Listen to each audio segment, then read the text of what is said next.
How are we doing? Dan's already in. So, the skies are clear. We are going to be doing another live UFO UAP Skywatch tonight, and we're coming to you live from Wiltshire here in the UK, which is right in the heart of Crop Circle country and just down the road from Stonehenge. So do help us tonight spot all of the weird and wonderful things in the night sky there. How you doing, Paul? Disclosure date is coming soon. It really does feel like it, doesn't it, Paul? It really, really does. What a time to be alive there. Zen is in as well. Thank you guys as well for joining us for the deep dive earlier on this evening. But we have got a good few days ahead of clear skies. Marcus, thank you for the gift. How are you doing? All goes back into the stream. But yeah, we've got a few clear nights ahead there, so I'm looking forward to a straight run of awesome, awesome sky watches there. Terry is in, and Harko, how are you? Good to see you there. Friend as well, good to see you back in as well there. So guys, yeah, do say hello as you join in there. Let us know where you're all watching us from there. And Paul as well gifted another membership there. Thank you for that one, Paul, very kind. And Throughhouse, you got it there. So that allows you to join us for our deep dives, which is going to be perfectly in time for the next drop of documents. So when that's out, I'm sure we'll do one of them over the weekend. Right, we've got some movement on screen already, guys. Keep your eyes peeled for that. Remember, we are looking to see it do something strange, something that a man-made satellite just can't do. Stop dead, shoot off at speed, change its course, its trajectory, anything like that, showing us that it is in fact something a little bit stranger there as well. Maya is in, good to see you there. Oh, Harko, you missed the other low. Oh, no worries. It was an interesting one. We only made a dent in it there, didn't we? Definitely didn't get all the way through it there, but what the Soviets were up to during the Cold War there, of the parapsychological research. Right, we've got activity already on the screen. Keep your eyes on it there. We're looking for that strange and anomalous movements there. XMV, how are you doing? It was interesting. It was interesting there. Rich as well. How are you doing there? Good to see you in. You need to catch up on the replay. That should be available soon. I think it's definitely live already over on the Tube members, but I need to press a button at some point for that to go live on the Patreon. But you'll be able to catch it up there now. It was an interesting one. Yeah, looking forward to reading the rest of it. But I think the next drop of information from the US is probably going to get in the way there. Exactly. And Ayup, how are you doing there? Good to see you. I have you advertisements now on the ruse. Oh, what's that one? On the tubes there as well. I'm glad that that is working. Sorry, I am very tired today, so therefore brain no worky. And Ayup, thank you for the gifts. Appreciate that. All goes back into the stream there, same as super chats, members, and all that jazz. But tonight, guys, we are going to be doing another awesome Skywatch, and we've got a very long run of clear nights ahead, so we're going to have a few good ones. I've got a positive feeling. I think we are going to spot some interesting things there. Oh, we're good this end. I hope you are as well there as well. Just tired. Keep thinking it's the weekend. Not quite yet. But yeah, we're going to have a lot of sky watches ahead there. Pluto as well, coming in with the hearts. Appreciate that. It is the likes and shares that helps us reach more and more like-minded people there. Like yourselves, Kate is in as well. And Maya, thank you for the gifts. So it all goes back into the stream. So the skies are a little bit blue tonight still. That just means that the sun hasn't fully gone around. It's still giving us a little bit of daylight there, blocking out some of those stars. But as the night moves on, that's going to get darker. We're going to see more stars and more activity. But look, there's already 1, 2, 3, 4 on the screen at the minute, so keep your eyes peeled there. Oh, I appreciate that one, XMV there. Subbed and I've liked because this is neato. I love that and I appreciate that as well. Guys, it is the likes and the shares and the subs and all that sort of stuff there that helps us reach more and more like-minded people. But again, do give us a follow or a subscribe if you haven't already, because we're going to have a straight run of these sky watches this week if the weather holds as planned. So yeah, it's going to be very, very active. And yeah, say hello as you come in. Let us know where you're all watching from tonight there. Set the Starlink tracker I provided you. I haven't got enough hands to keep tracking things, but I am working on a way of hopefully bringing that in. I need to get our tracker working a little bit better, which I've now got thanks to Carl. I've now got a recording so I can train the tracker during the day, which I will be hopefully doing over the weekend. And then once that's down, then we can start trying to match it up, getting it to understand what part of the sky we're looking at, and then matching that with the satellites that we know are orbiting around there. And Johnny, how are you doing? Liverpool here. I love that as well. Got a Zen's from your way up in Liverpool. Oh, that's a big, bright, fast one. Can I get over to it in time? No. Zoom mode activated. Look at that one. Compared to all the others, just think how big and bright and fast that one has got to be. Oh, no, out again. Out. I'm not used to this tracker. This zoom on this one. Look, just coming off the screen there. That was a big one. You should keep your eyes peeled for lots like that. It didn't do anything anomalous other than in of itself looking a little bit strange. So remember, what we need to see is that strange movement there. Stopping dead, shooting off at speed, changing course, trajectory, anything like that. It'll tell us for sure that it is in fact something a little bit stranger than a man-made satellite. But that is just the slam dunk. There's this middle ground of weird coloration, flashing. Even size like that can be of interest for us there. And again, satellites can change size, colors, and flashing and things like that as well. So it's not slam dunk, but you'll get a feel for it. You'll start to see all of those things moving, and then you're going to be like, that one is a little bit strange. And they're the ones we're hopefully going to zoom in on there. So if you call out what you see, if we're quick enough, the mods can identify which square it is and illuminate the interactive grid. Kendo is in. How are you? And Pluto from Scotland. Why do I never remember that you're also up in Scotland, Pluto? I always forget that one. Where are we there? I think we're up. Well, we're up to date actually on the TikToks. Right, back over to the tubes. Where are we? And down from the heights, the rules of, oh my god, my eyes there. Glittering Cassiopeia as the hours will run. Very poetic there, just before dawn there. Octuras winks. Oh my god, my eyes tonight, guys. Sorry, I'm going to have to re-stare at this one. From above the cemetery on the low hillock. Oh my god, is that literal poetry there? Because it does sound it. It sounds absolutely beautiful. There, Zen is in. Raf, there we go, there's Raf then. You've summoned Raf. I definitely need it, Maya. I was doing alright, but then before the deep dive was getting ready, the computer had another sulk, and I think just the intense stress of trying to do that just drained me. So we'll see how I get on tonight. Lots of slipped words probably, so I'm going to rely on you guys to do the sightings. But yeah, hopefully it's going to get a little bit clearer. Definitely more contrast and some beautiful colours. Now the moon is up slightly. It's not very bright, but it will affect our visibility a little bit tonight. Probably because your profile pic there, American. Hey, I mean, yeah, I could see that. My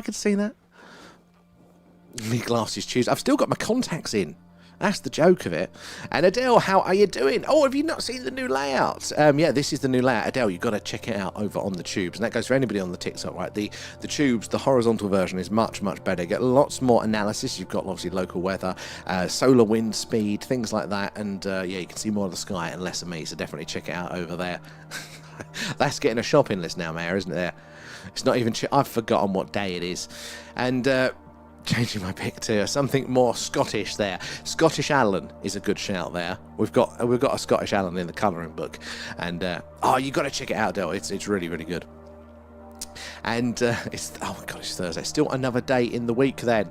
Drewski, how are you doing? Good to see you in. Right, back over to the tubes. Going to bounce between a few chats tonight, guys, so I'll take it in turns. I will say hello. Let us know again where you're all watching from tonight there, and how do you feel about the phenomena. Any questions? Do ask away. Right, we got to Raf being in there. Denise is back. How are you doing? Good to see you. Won't be long knackered there. I'm feeling that one, Raf. Can you take over? Maybe we'll just put Alan on the stream. And there, but still the pole star leers down from the same place in the black vault, winking hideously like an insane watching eye. I like that. And where are we? Raf, no, Friend is in there. There were a few tongue twisters in that release document you read. Oh my god, Friend. I don't know if that burnt me out as well. There were some definite tongue twisters in that one. I was tripping over my words left, right and centre. If you want to have a laugh, go watch that deep dive back from earlier there. It was interesting, but I can only see parapsychological logical 1,000 times, and then I'm tired there. Where are we? Oh, we got the trackers. Just caught one. There we go. The track. There you go, Raf. You're going to be happy. The tracker is starting to fire itself up there. And Harko, in about 6 minutes there, we will spot the ISS there. Finally, look west. Right, what way are we looking? Oh, we jinxed it. Hold on. Let's track that. It's having a sulk. That's the tracker playing up, I think, rather than the camera for once. There we go. Oh, no, it was the camera. There we go. Look, it's gone bright again. Oh well, that'll do nicely. Right, let's put the tracker back on. So I think the actual camera cut out there, which is weird. It shouldn't have done that one. Right, back to it. Let's get back to see where we was in there. See, hopefully we will catch the ISS there. And Adele, you made it over there. It's better on here with the new layout. Thank you. I put a lot of effort into it. But the interactive grid, have you seen that one go? So the mods have now got buttons where they can, if they see anything, and I'm behind in the chat, and it's worth it, they can press a button, and yeah, it'll highlight that grid square so everybody can see it in a real time there. It's not tongue twisters there. Sam always talks like that. What's that? He has a slot in his mouth.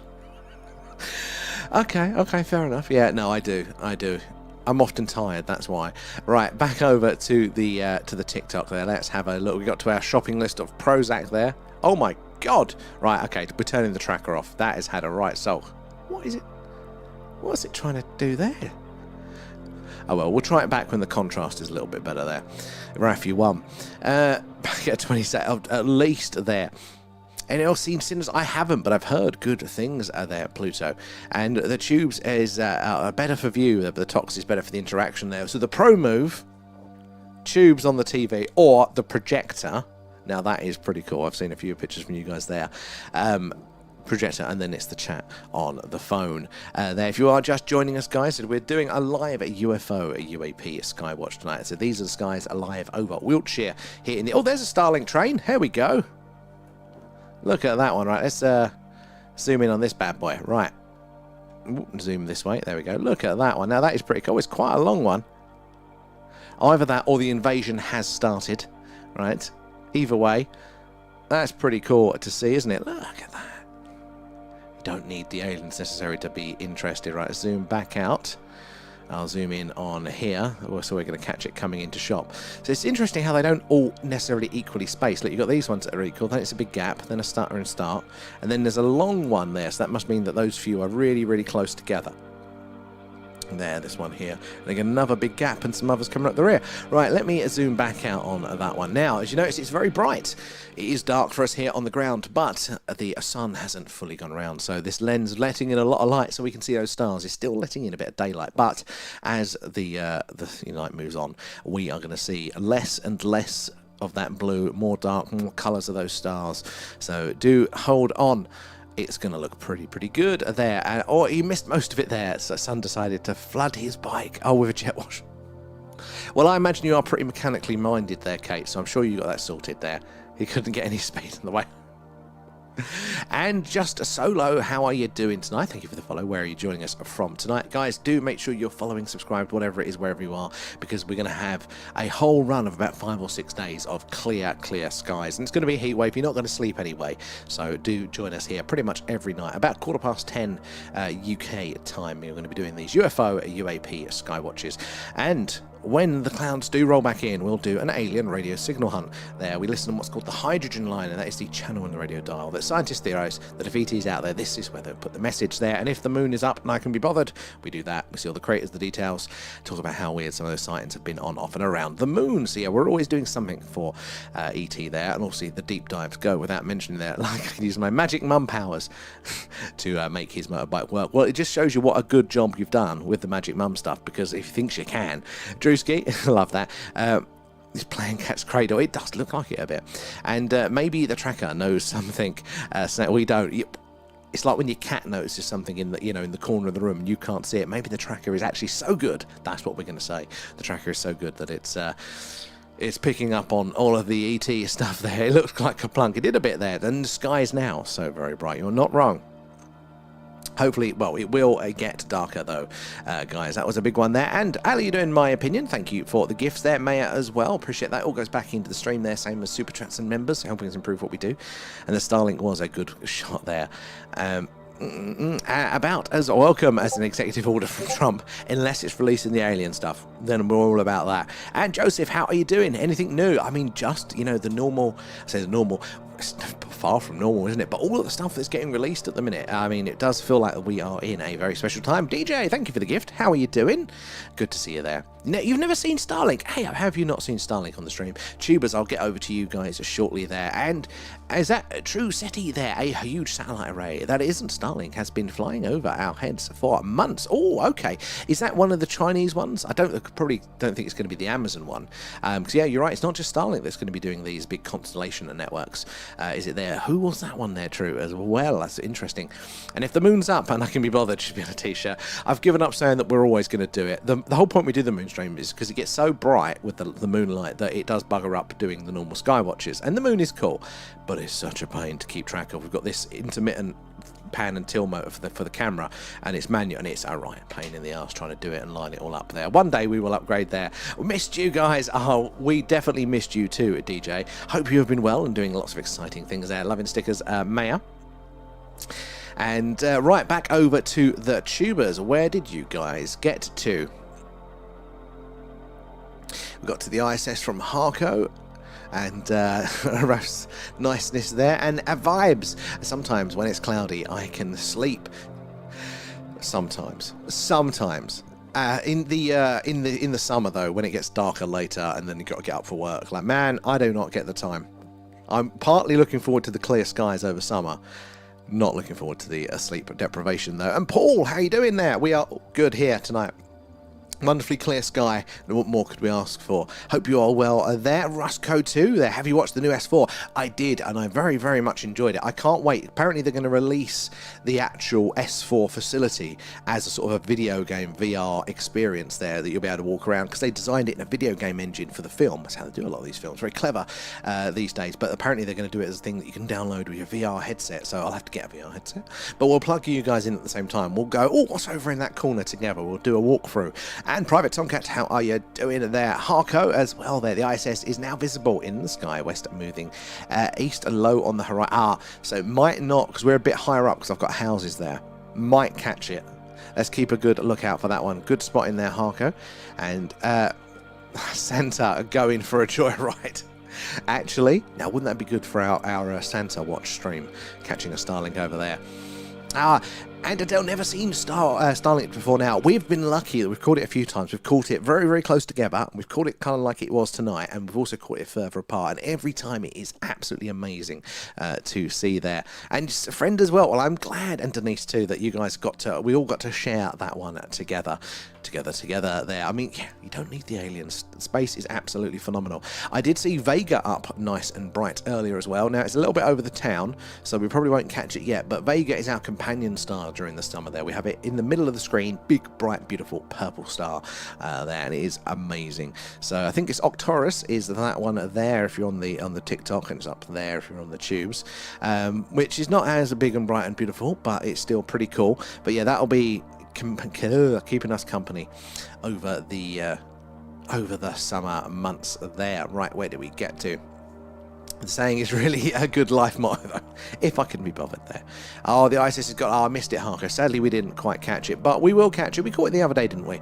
And we'll catch it many, many times, I'm sure, over the summer on the stream there. And just getting stuff sorted as the wife is getting ready for maternity leave.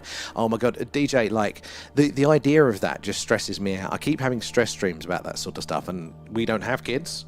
And that window is closing if we are going to. But all of that, sort of the complexities of it, are going through my head right now, so... You have to give some advice. And it's going so quick. It really does. I can't get how quickly it's getting lighter later as well. I thought this would be much later on in the year, but no, we are really getting to the, getting very, very late for our sky watches. Same, it's when you pay attention you really notice it, don't you, there? During the next couple, AAP as well there, good spotting for that one.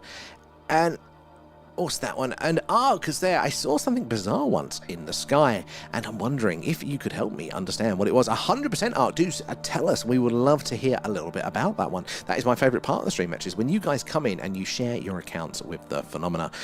You're there as well. And also, if you where's my cursor hiding?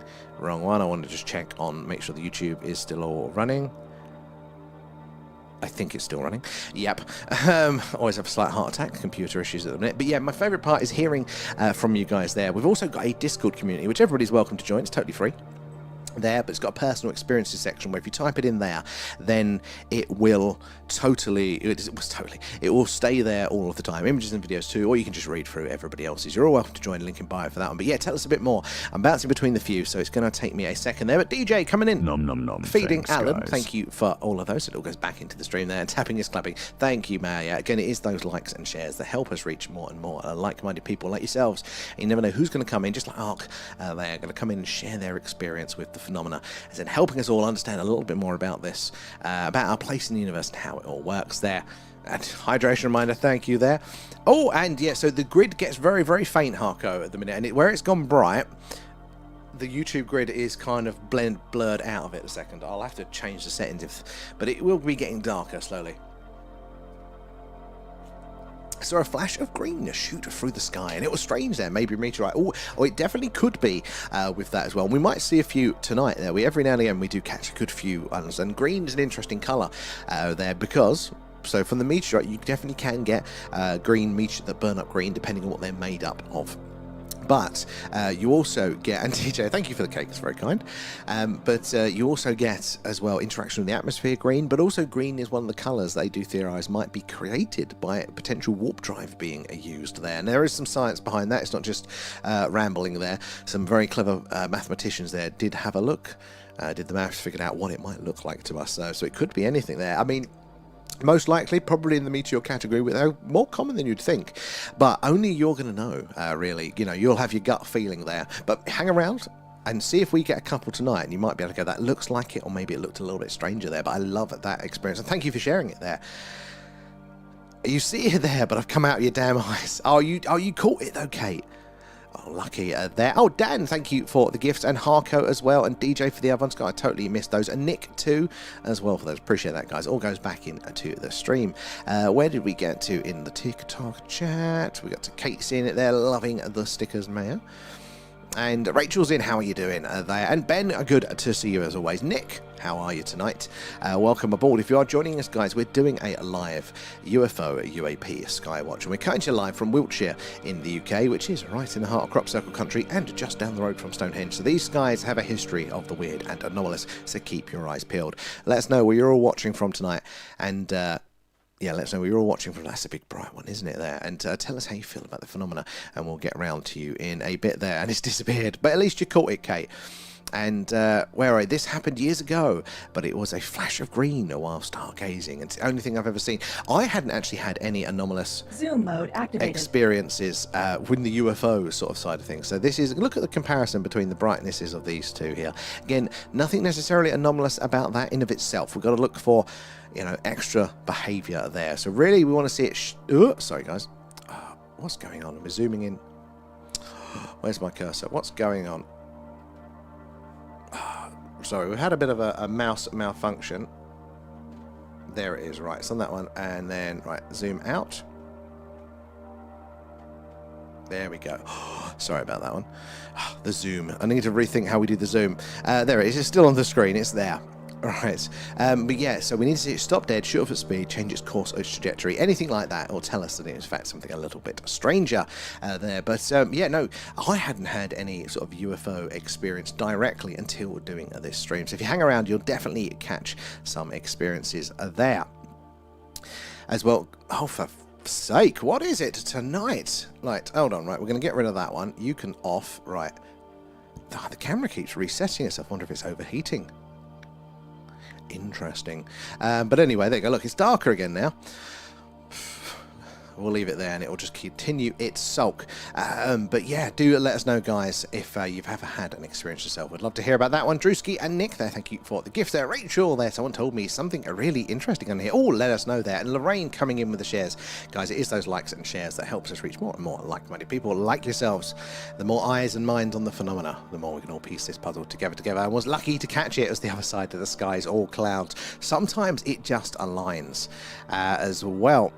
They got abducted, and the alien showed him a version of him as them, as if you get me. Okay, now, I've heard about hybridization, and maybe there's a breeding program, and that they, you know, basically that they can take, you know, sperm and egg and things like that, and then basically, you know, grow their hybrids. I heard about that, but not like an actual like copy, but of them. That's very, very interesting as well there. And whereabouts were they based? Did they say? Good to know Sam is a human. Barely there. Alan, stop messing around. He's Alan there. He's pulling on the wires, chewing on the wires, and I'll probably be listening on the tubes there soon. So, oh, you're gaming. Well, have fun there, Ben. It's all good.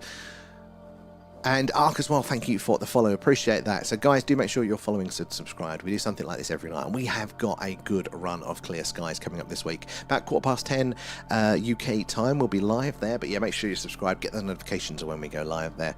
Maybe a future of himself. I hadn't even clicked that one. That's very interesting, Rachel. I like that. And thank you for sharing it. Right, bouncing back over to the YouTubes. Let's have a look. Where did we get to?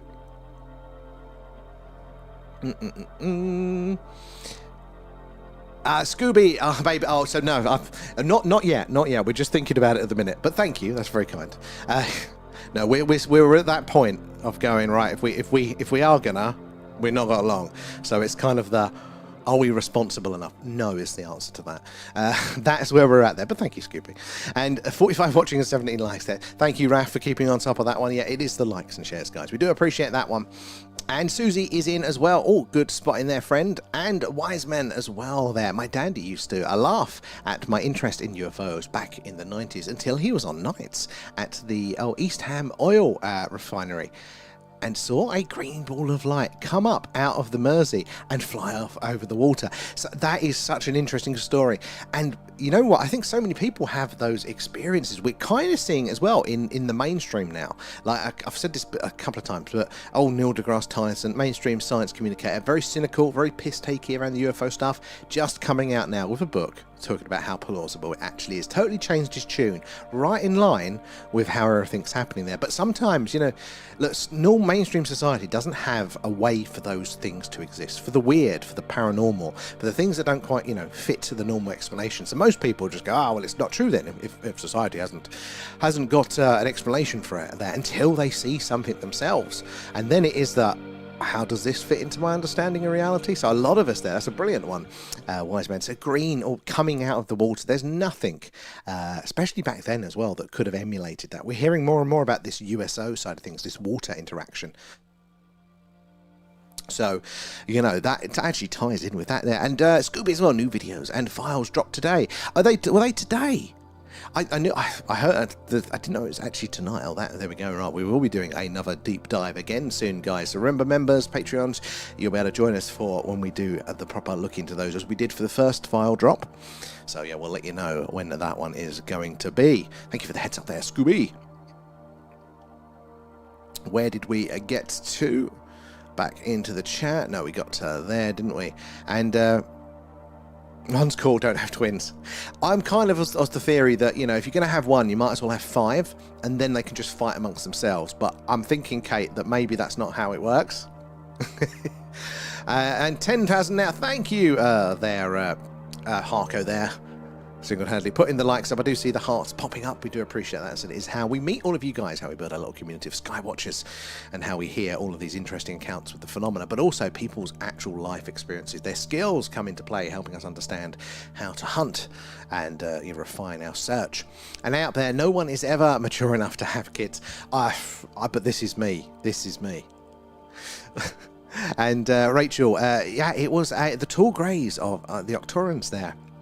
They got abducted by. So it was very interesting. So Octorus is actually on screen right now. It's crazy to think, isn't it, that, you know, if those accounts are true, and if the beings aren't just picking a random star to tell us rather than telling us the truth, like, that could, you know, there could be life around that star, and they could be coming directly from here to there.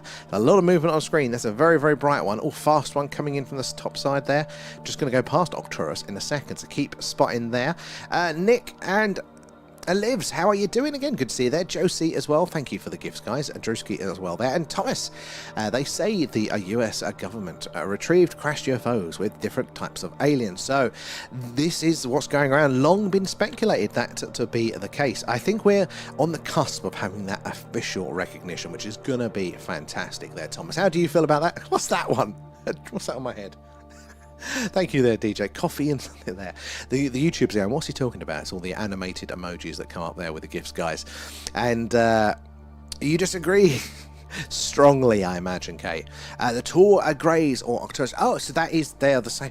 That is very, very interesting, because I've heard that the shorter greys are sort of Zeta Reticuli there, and then the tall greys Nocturnes there, very interesting there. And is that Bustro there as well? Thank you for the follow. Where are you joining us from tonight? Guys, if you're new here, do say hello and let us know where you're all watching from tonight. They'd love to hear your thoughts there as well about the phenomena. Any news, any questions, no silly questions, do ask away. But this is a live UFO, a UAP, a Skywatch, coming to you live from Wiltshire in the UK, right in the heart of Crop Circle country and just down the road from Stonehenge. Oh, we've got a flasher. I'm going to try and zoom in on this one again. Zoom mode activated. I mean, you never hear us so excited as mentioning the word flasher. Right, there we go. Now, what's probably happening there? Again, man-made satellites can definitely flash. Right, let's zoom out so we don't lose it. Right, keep your eyes on it. There it is. So what's probably happening there is the object, be UFO or man-made satellite, is moving, obviously. And see, as it rotates, it's catching the light. No light, no light. Flash. No light, no flash. So it's doing that basically as it's traveling there. So it's rotating. Now, man-made satellites can do that, but they tend to only do that when they're buggered, when they're at the end of their life. Because if you imagine a spy satellite or a communication satellite, those sensors, be it antennae or a lens, are pointing down to the Earth. They've got to do a job. So if it's rotating, those sensor suites are just flying around, aren't they? They're not pointing in the right direction. They're not doing the job they're meant to do. So it is possible, normally at the end of their lives. But excuse me, it's not common for that. Older ones were a little bit more tolerant of that sort of thing. The fourth was the breaking point there. No routine is achievable after 3. I will take note there. Funnily, I think the old man say the same thing there. And 2 sets of twins was oh God, Mark. 2 sets of twins. Well, at least, you know, you kind of got, double for the amount of time there. Works out there. And thank you for the rose there, Liv, as well. And where are we? There, hi, oi, oi, how are you doing? And everybody, thanks. Is it Marcus who put the treasure box up there? I think I missed that one come up earlier. But whoever it was, do thank them for the coins if you claimed those. Good spot in there, Harco. You've got the grid button. You can press that and highlight the one in C3. Where are we? Well, mine are very playful and peaceful, so it sums it up about them. It's very interesting because I take those to be like human traits. Obviously, they're not exclusively human, but it kind of really bridges the gap between like the us and them being so different. It's recognizing those traits. So I like the sound of that one, Rachel. And I have one kid, and I'm aware of. I like the caveat there that I'm aware of there. Harco in the way, the potato. The humbling potato there. Thank you for that, DJ. Where are we? Josie is in as well. Straw was up your nose. I said AI is not taking over, is it? Can't get the alignments just right there. It's a really, really fast one, very much. I was loving the hashtags there, Maya. And a user, how are you doing there? Have you spotted anything you couldn't explain? Yes, we have. So we've got lots of clips actually on our main TikTok page of those. Again, they're not exactly very, very common. There's a really wide middle ground of ones that you kind of get a feel. You'll see all the activity that we're seeing tonight. Again, most of these are going to be man-made satellites, and you get that feel. You're going to get a bit of a gut intuition for what is, for ones that might be anomalous or might act anomalous later. But there is this wide middle ground, coloration, flashing, size, and speed that, again, doesn't 100% say, look, that is definitely something strange, well within the realms of man-made satellites or space junk to perform that way. But it also doesn't mean that it is 100% them. But then there's this whole other category of just a slam dunk, cannot be satellites. They have to, operate in certain ways there. They have to follow the rules of physics. They're falling to Earth in a big circle. So for us from down here, that looks like a straight line at a consistent speed. Any deviation from that, and then, you've got something a little bit stranger indeed. So keep watching. You'll definitely see something there. And what for? It is a busy, busy sky there. I keep having a specific dream of a female entity on her knees crying. Oh, that's very sad there. Started to scare you. That is very upsetting as well. And Matt there, I just find it weird that some stars are perfectly lined up. It really is weird. Matt, when later on they're look at how blue that one is. That is fantastic. See again. Zoom mode activated. It's not 100%, but look at the difference in color versus all of the others there. That is a real minty fresh one there, isn't it? Right, zoom back out on that one so we can catch it. Look at that one. Keep your eyes on it. Even if it has gone very straight and boring. At any point, it could change its course, its trajectory there, telling us for sure that it isn't one of the many man-made satellites. But until it does that, we won't know it for sure. Potato 20 already there, Harko, busy tapping away. Thank you, guys. I see the hearts popping up on both platforms there. Appreciate that. That is one of the ways that we meet more and more like-minded people like yourselves there. And DJ sent a treasure box. I do thank DJ there when you claim those coins, and thank you for the gifts. All goes back into the stream there, helping us improve on what we do. Right, bouncing back over now to the tubes. Where did we get to there? You need a word about that. What's up with the Patreon on that one, Raf?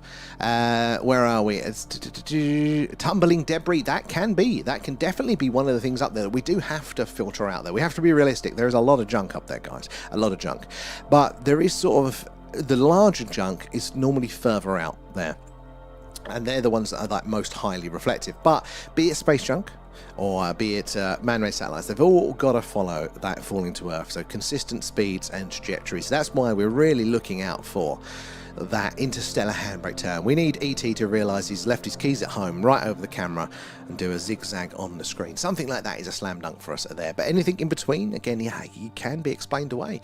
But this is what's really interesting. That paper by Beatrice Villarreal about the flashes, the transient objects around the Earth there, that seems to be very, very interesting. So going back to pre-man-made satellites, pre-man-made stuff in orbit, basically, there. So there should be nothing up there reflecting that light back, but they were seeing similar things that we see, like the stationary flashing, the odd weird flashes. Now they get written off as 100% satellites nowadays, and look, satellites can do it, especially if they just catch the light with their solar panels there, reflecting big strong flashes, iridium flares and things. But if they were getting anomalous flashes before man-made satellites, and we can definitely say that not all of the ones we're going to be observing are still going to be, there's still that room for possibility. But you're very, very right there, Cats. And Paul as well there. How are you doing there? Have you seen a shooting star during the day? I haven't, actually. So the bigger it is, the possible, more, it's more possible, again, more heat, more light, more contrast there. But I haven't seen one, not outside of those disaster movie films as well. We had that nice one in, didn't we, as well? And if it's within Earth's shadow, it may be something else. So this is another point there. Like, so if it's within the Earth's shadow, there is none of that sun's light to reflect off of those objects. So what we're seeing, all of these objects up there right now, they are bouncing the sun's light back to us there. So even though it's gone dark for us here on the surface, they're off of the surface, they still have a direct line of sight to the sun for reflecting that light back to us here. Now, as the sun goes further around, the Earth's shadow goes further around, so they lose that ability to reflect the light back. And every now and again, you'll still see one shining away there. So you can think to yourself, well, if it's not getting that light from the sun, where is it getting that light from? Maybe it's emitting light. And there are various theories that these craft, as part of their propulsion mechanism, would actually produce light. So similar in a way that a rocket produces light. If you want the thrust, there's light to those flames, but in a different way. They're talking about ionized plasmas there, so glowing oranges and reds, things like that could be interesting. Maybe these craft are illuminated in those sense, and that might be what we're seeing on some of the cases. I love that one, Kaz. And Dan, how are you doing? It is a beautiful, clear night tonight there, and let it off there. I know lots of stuff up there, but most of them are going to be man-made satellites up there. We've got to pay attention. And again, it's not, even if they don't do something anomalous, it doesn't mean 100% that they are. It's just statistically that they're most likely to be. There's a hell of a lot of them up there. And we just can't say for sure until they do that strange movement there, that strange anomalous behavior. So do keep your eyes peeled there. The blue one, it was beautiful. And Scooby there, it's the blue time when the sun is, oh, that was it, yeah, off of the horizon. So is that, I'm trying to think, is that because of the position that it's in, though? You would have thought that as it moved, as that particular satellite moved, it would go out of blue. Kind of like, when you get the flare, the satellite reaches the peak of its orbit relative to the sun, and then you get that big bright flare, and then it calms down again. Because obviously it's always changing position there. Shouldn't those degrees kind of do that as well? Shouldn't it be changing? But there are interesting reasons for a lot of the coloration as well. So again, it's not a slam dunk. It can be interesting, but it's not a slam dunk there. Just speculating, of course. I mean, that's what we're all doing. It's what we're all doing, and that's when the new ideas happen. So we love it. I love a little bit of chewing it over there. And 100%. It might take me a while to check it out, Raf. I'm so far behind, but I will definitely, I'll look out for it there, matey. And so only see the blue ones early in the show. So you know what? Let's pay attention, because that might, you know, I don't know actually. I feel like they're spread around, but you know, I don't know. That could be quite interesting. Yeah, because if there is that correlation, it could line up like that. Where are we? Let's go back over to the TikTok. Where are we? Down there, Scotty. Thank you for the gifts there. Nick, Andy as well there. And Blue Nose, how are you doing, Captain? Good to see you in. Scotty again as well there. And Nick, thank you again for the gifts and subs. It all goes back into the stream. Where did we get to? Let me scroll up here. Oh my god, I'm a few messages behind. Right. Let me get to it. It's getting warm in here. The background behind her is like a blood red flag. That is very, very distressing, yeah. Well, hopefully that's not anything pathetic there. Hello, darling. You all right? 2 mice. Did you catch 2 mice? No, they were on the cage. On the cage? Yeah, up in her food. Up in her food. I've taken her food out. I put the mouse traps in. Oh, thank you, darling. There's a spider in the hallway. I put a glass on top of him. Is it a big one? Big enough. Oh, God. Oh, nature's coming in. Everybody thank DJ as well if you claimed that treasure box as well. Thank you, DJ, for that one. And, Blue Nose, and thank you for that. It's very, very kind there, Starmap. I do appreciate it there, man. All goes back into the stream there. And Usmain, is that pronounced all right? How are you doing? And Andy as well. Thank you guys for the follow. Let us know where you're joining from tonight. Exactly, Drewski. And I can't find any new re-release files. Only the ones from the 8th. Oh, okay. Well, it should be coming pretty soon, shouldn't it? There, so it shouldn't be too long either way. There, A2. Good spotting there as well. Keep it up there. I'm a bit behind in the messages, but the other people that are caught up in the chat will appreciate it. I've got a bright one coming in from, I think it's in the D's, isn't it? Yeah, like D3 at the minute. Could be interesting. Having a crunchy in celebration of the minty blue one. Love it there, Pluto. I should do that. God, how fat would I get? Maybe a solitary skittle. Excellent there. And where are we? Matt as well, thank you for the follow. Where are you joining us from tonight? Again, if you're new here, guys, do say hello. Let us know where you're all watching from tonight. We want to hear from you there. I'm bouncing across a few chats, so I have to catch up. And Blue Nose coming in with those as well. Thank you, matey. But yeah, do say hello and let us know where you're all watching from tonight. We're currently live from Crop Circle Country here in Wiltshire in the UK. Oh my God, there's loads there, Blue Nose. Thank you. Very kind. And some cake. But Matt as well, thank you for the follow. Ears are ringing tonight. Oh, is anybody else getting a sensation like that one? And ironically, I should have brushed my teeth instead. You know, I do the same thing like with money. When I get really stressed about spending, I buy myself a little treat. And then I make it worse. Obviously only up to a point. I just physically can't at some point there. And where are we? In there. Good. Spotting again now. And Carrie as well. Thank you for the follow. And user JD is that? Where would you say is the best spot in the UK to stargaze? Oh my God, there's 1, 2, 3, 4, 5, 6, 7 on screen at the time now. Try and keep your eyes on as many of those as possible, guys. Remember, we need to see them do something strange. So keep following them, even if they're boring. It just takes that last change at the last second there to prove there's something a little bit more interesting. Any of the dark sky reserves, but I mean the Highlands, you know, anywhere you're getting far enough away from light there. So the more remote, the better. What are your suggestions in the chat for best UK sort of places there? Good to see you, Captain Blue Nose. And Thomas there, did you see the AI of Trump walking the tarmac? I saw that one as well. Lots of people took that as kind of him taking the piss, but I think seeing some of his other posts, I'm just like, I think he thinks he's Jesus or something. And Andy as well, it really is, honestly, the skies are so alive. I didn't realise how active they were, but we're coming on a year pretty soon of doing these sky watches, and we have seen some very, very strange things there. And what constellation is this pointed at? So I don't know if you can see it there. In fact, let's spin the camera ever so slightly. Where is the remote? See if we can get it in arranged there. Hold your hats.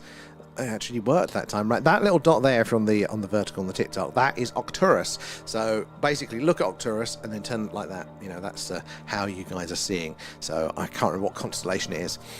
Where are we? Down there as well. It's funny, I see you reprinted it in reverse there. See yourself right under the 6. Oh, you can see it there, yeah. So that is Kate did that one. So it's now in the right way round. That's our little thing community. Oh, good use of the active grid there as well. Where did we get to? Hydration reminder. Lots. It is getting very warm in here. I am a little bit nervous because now, last year we were sweltering in here. This room traps the heat. So if you have a heat wave, it's absolutely killer. But, I've now got a lot more electronics going off in here. So it's going to be even worse. And Vertox, how are you doing there? What is that moving in B3? So I can't remember that specific one, but most of them are still going to be, sadly, man-made satellites there. So we've got to keep our eye on them because the UFOs, the potential alien stuff, the interesting stuff is going to look good. Use of the grid. Oh, look at that one flaring up there as well. The interesting ones are going to look very similar for most of their journey, basically. We are looking for, ideally, stopping dead, shooting off at speed, changing course or trajectories. You've got to keep your eyes on them there. The skies are absolutely alive. Oh, Sita is very alive there. Never seen the grid so active there. And oh no, that's Rachel. That's totally fine. That's what we're here for. You never know. You might, excuse me. You might share like your dreams like that, which might then match somebody else's or themes of that. So it's always useful there.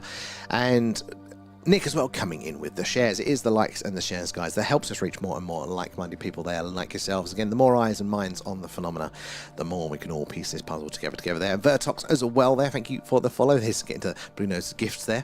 Thank you. And Gone as well, thank you for those as well there. 50k at least tonight. Well, I do appreciate it, guys, are there. And hello from Germany. Well, you're very, very welcome in. Have you ever had an experience yourself? I'd love to hear about that one, Vertox. And just your crappy sense, no worries.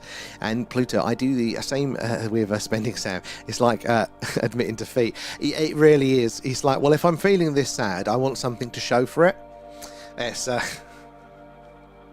I'm like that one. And King Bowser there, seen anything before? Yeah, we've seen lots of anomalous things. In fact, the skies are quite fruitful and they are very, very clear tonight. So if we keep paying attention, I think we are going to see some interesting things tonight. We've got a good run of clear skies ahead of us this week. So do make sure you're subscribed, following whatever it is, wherever you are, because I said we've got a good long run of skies, of clear skies this week, so we're going to be lots and lots of activity there. Is that one green or white? Oh, I don't know there. And Trump literally, I'm getting the vibes. And what is in at the bottom left there? See one there, Matthew, right? Is that before I move the camera though? I'll have a look just in case. So for you guys, see one. That one is Octurus, I think there, where the Octurans may well be coming from there. So you can imagine if that star system is occupied, there might be a steady stream between this planet and that star, of activity. And I've done some incredible stargazing in Somerset and near Glastonbury. Oh, again, not too far from us there. We are right on the edge of a dark sky reserve, so these skies aren't too bad, but I have seen better, I hasten to say. And definitely a meteor shower too, which is phenomenal. I've still not seen one with my eyes just outside, only on here. And Kate coming in the shares. Drewski, I'm boiling up too. It's really humid. It's not going to be a fun one trying to get to sleep over the next few days. Maybe. Oh, that was a bright flash right in the middle there. I did see that one fade out, but to go from that, did you catch that one? It was so bright to absolutely nothing there. Now, if you think about it, again, if it's that rotation, that surface to reflect that much light versus the rest of it there, that's got to be quite a big reflective surface compared to the rest of it. And Rich, we were in Loch Ness at Christmas and the skies are crystal clear. There's so many more stars than Cheshire. I mean, until you've seen how good it can get, isn't it? Then you don't have an idea. I'm looking forward to doing Suffolk at some point. Rendlesham and all of that sort of stuff there. And Drewski, what time are you leaving us tonight? So probably around the midnight sort of time. Tempting to leave it a little bit later because it is clear, but we are going to have a good long lot of skywatches over the weekend. Probably going to have a random deep dive as well. Good use of the interactive grid there, so guys, if you do spot something, if you put it in the chat, the mods can press the old button there. I will get over to YouTubers. You've been patiently waiting. I'm just finishing up the TikTok chat, but yeah, probably about midnight tonight UK time, so that is about an hour left, and it is a bit misleading now. I've never seen a fruit in the sky since my ex threw the peach to your head. Very true. You caught me there, Pluto. False advertising. It's not fruitful there. Liv, you saw it as well. That was a big one there. You said satellites, so there are lots of satellites in the night sky, man-made ones. I think 16,000. Most of them Starlink, so most of what we see are going to be those man-made satellites there, but not all of them, and that's what we have to pay attention for there. Would there be that many moving? So Claire, honestly, the first time I put this camera on, and I just didn't know. I knew we had satellites, But I put this camera on and I saw all of that movement. I'm like, oh my god, it's the invasion. It's the alien invasion there. But no, it's mostly man-made satellites, but not all of them. And the thing is, a UFO reflecting that sun's light back to us is going to look the very same as a man-made satellite until it does something strange, until it changes course, speed or trajectory. So keep up following them on the screen there. I can see 70k. Thank you there, Drewski. I do appreciate all you guys probably getting TikTok finger there as well. Where are we? And I threw a melon at the hubs once there. It must be a woman thing. I've had a few things thrown at me over the years there. Not much fruit though, but you know, from Essex, so mainly stilettos and bricks. Skywatch roof. Exactly. And Nick as well, the most incredible night sky I've ever seen was atop a mountain on the way to Machu Picchu. There, Nick, there's no chance I'm going to ever have an experience. I think that wonderful there. That just sounds amazing there. But I'm so unfit, I'd never get that far up it there. But I would love to experience it there. I try my best not to be fit. You try. It's all good, Pluto. And never knew that. Honestly, this is why it's amazing. Honestly, there's so much to learn about what is going on up there. I find it fascinating. Every night, even though we're looking at the same sky, every night there's something different there. So good to have you in there, Claire. And like I said, no invasion. No, not yet. Not yet, at the very least. Maybe that's the reason for disclosure. Maybe it's on its way. I don't tend to lean that way, but you never know. Yeah, at the minute, it's just the man-made satellites there. And good spot in there, was that Heath? Good. My words tonight, I'm tired there. But yeah, keep up the good spot in there. And 001, how are you doing? Thank you for the follow. Right, bouncing back to the tubes. Where do we get to with you guys there? Paul, that one got filtered for some reason again. Try sending it again and we'll see what it says there. And friend, if a mouse walks over the camera there, it's going to scare us all. We occasionally get like bats and geese fly over and they look a bit weird. It's the cursor that normally sets people off. See my cursor trying to zoom in and they go, what's that? And Paul there, the missing link there. We are manufactured by organisms.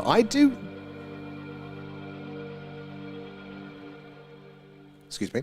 I do lean that way. I think that could be an answer there. I think there is a strong argument to be made that there has been some manipulation in our history in the past. I mean, even that we might not be native to Earth there. I mean, the fact that, there is an argument to be made that our biology may be a little bit better suited to somewhere with, like Mars, with a little less gravity, a little bit less radiation when they had an atmosphere, and all of those sorts of things. So there could be many different things. I think our linear explanation of naught to us, of life developing, I think that is incredibly limited there. And Paul, aliens have been here for thousands of years there, like the Anunnaki of the Sumeria. So has religion there. And I'm a Christian, but I think we are missing the magic bullet connection. I 100% Paul. I think nail on the head, been here for thousands of years. And that wasn't a part of the phenomena that I was aware of. I came in, like probably a lot of people there, Area 51, little green men, metal spaceships coming from distant stars, all of that sort of jazz. But the more you look into it, the more you go, well, A, they've been here for a very, very long time. And then B, you start to look at some of the religious texts, you start to look at the folklore, even cave paintings and things like that. And if you strip away the human interpretation from it and you go, right, what are the sightings that they are describing? Lights in the sky, little people being taken away to different realms, things like that. Even radiation poisoning is actually described in some of these experiences. And you go, right, take that accumulation. It looks like the phenomena, as we're experiencing it today, has been here the whole time. And there's little clues that maybe it is that interpretation at play. That it is convenient that as soon as we started to send men into space there with the ideas of visiting those distant planets in metal spaceships, that is how we describe the phenomena. We think about, the modern UFO era, is the late 40s Roswell era there. And before that, it was more heavily folklore and things like that, the fae from the fairy realm. So that is a bit convenient, isn't it, there? And Carlos, how are you doing? Good to see you in. We've got a nice orange one there in A1. Not time to zoom in on that one, but that was an interesting one. Right off there, the 12-hour. Oh, that is a long one there, Raf. But thank you for joining us as always. Appreciate your service. And we'll catch you hopefully at tomorrow night there, sir. Hopefully you'll be well rested.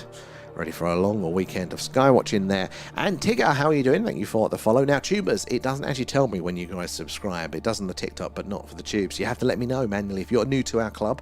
I would love to hear where you're all watching from there. A Unity and a... Oh, no, I've missed the first part of that one. Where is it? At GWAC, how are you doing tonight? Thank you for the gifts there. Nick, again, and gone as well, if I missed your ones there. Appreciate that. All goes back into the stream. And Haggis, there won't be a one. We already are already here, and when the fleets arrive, it will be a welcoming. It's one of the possibilities. It's one of the possibilities. I don't sit 100% convinced on anything. I'm still very much like, you know, keeping a little bit of option A and a little bit of option B open. But look, I mean, I get that other people have had, especially if you've had like a direct sort of contact experience there, whether it is more through consciousness, meditation, or in physical one-to-one there, you know, you've had sort of the communication. I'm still kind of very much on the fence. But that is also my nature anyway. But you never know. It could well be there. I do think at the very least we're going to be related. There has got to be. If the one trend that we can take from any of these experiences is that they look very similar to us. And that ain't chance. A very low chance that is chance. There, watching on the wall and typing on TikTok, GMAC there. I mean, so GMAC sent me some pictures of his setup there. Got a massive projector. It's a very good. You have to let me know the name of that one again, because it's far better than the one that I bought. And yeah, they've got the script, especially guys, if you're on TikTok as well, go check us out on the YouTube, because it's far better. You got the horizontal view, so less me, more space.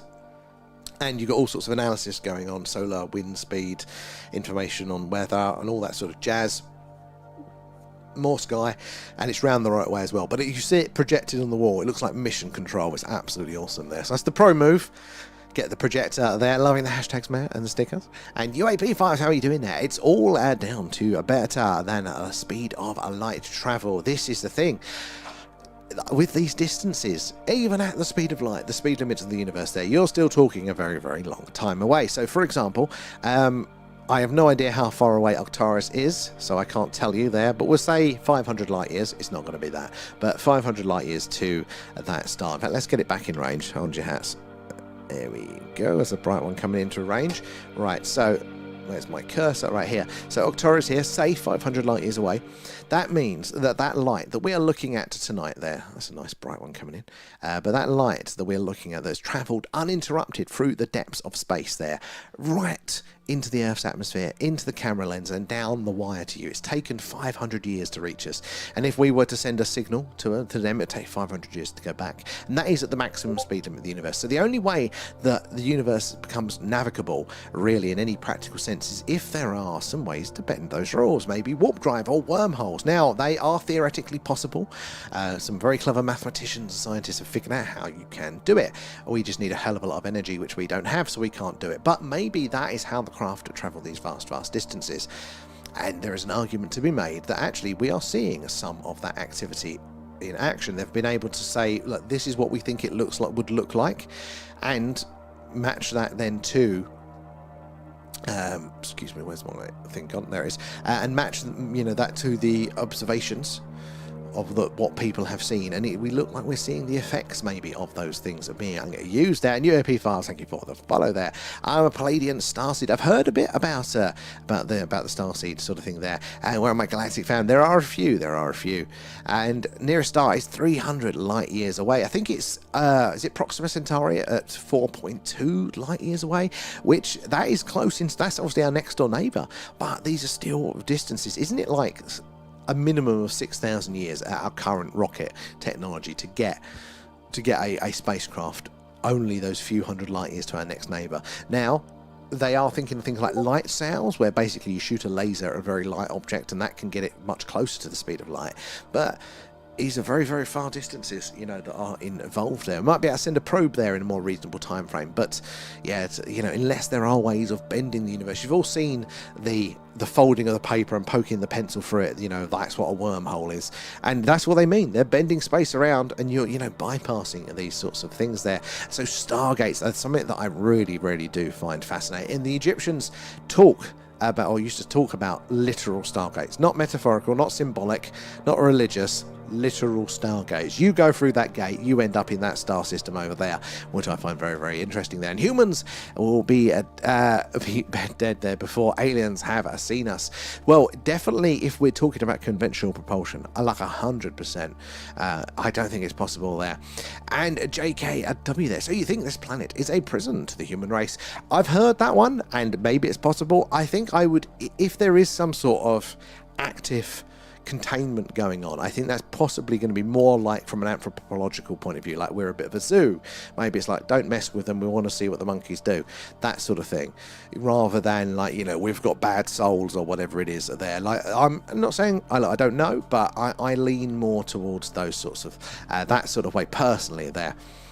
Put the pic on the Discord. Oh, excellent. Yeah, I was going to say, actually, I wanted to post the pic, so perfect. Check out that one if you are on our Discord, link in bio for that. You can see what it looks like there.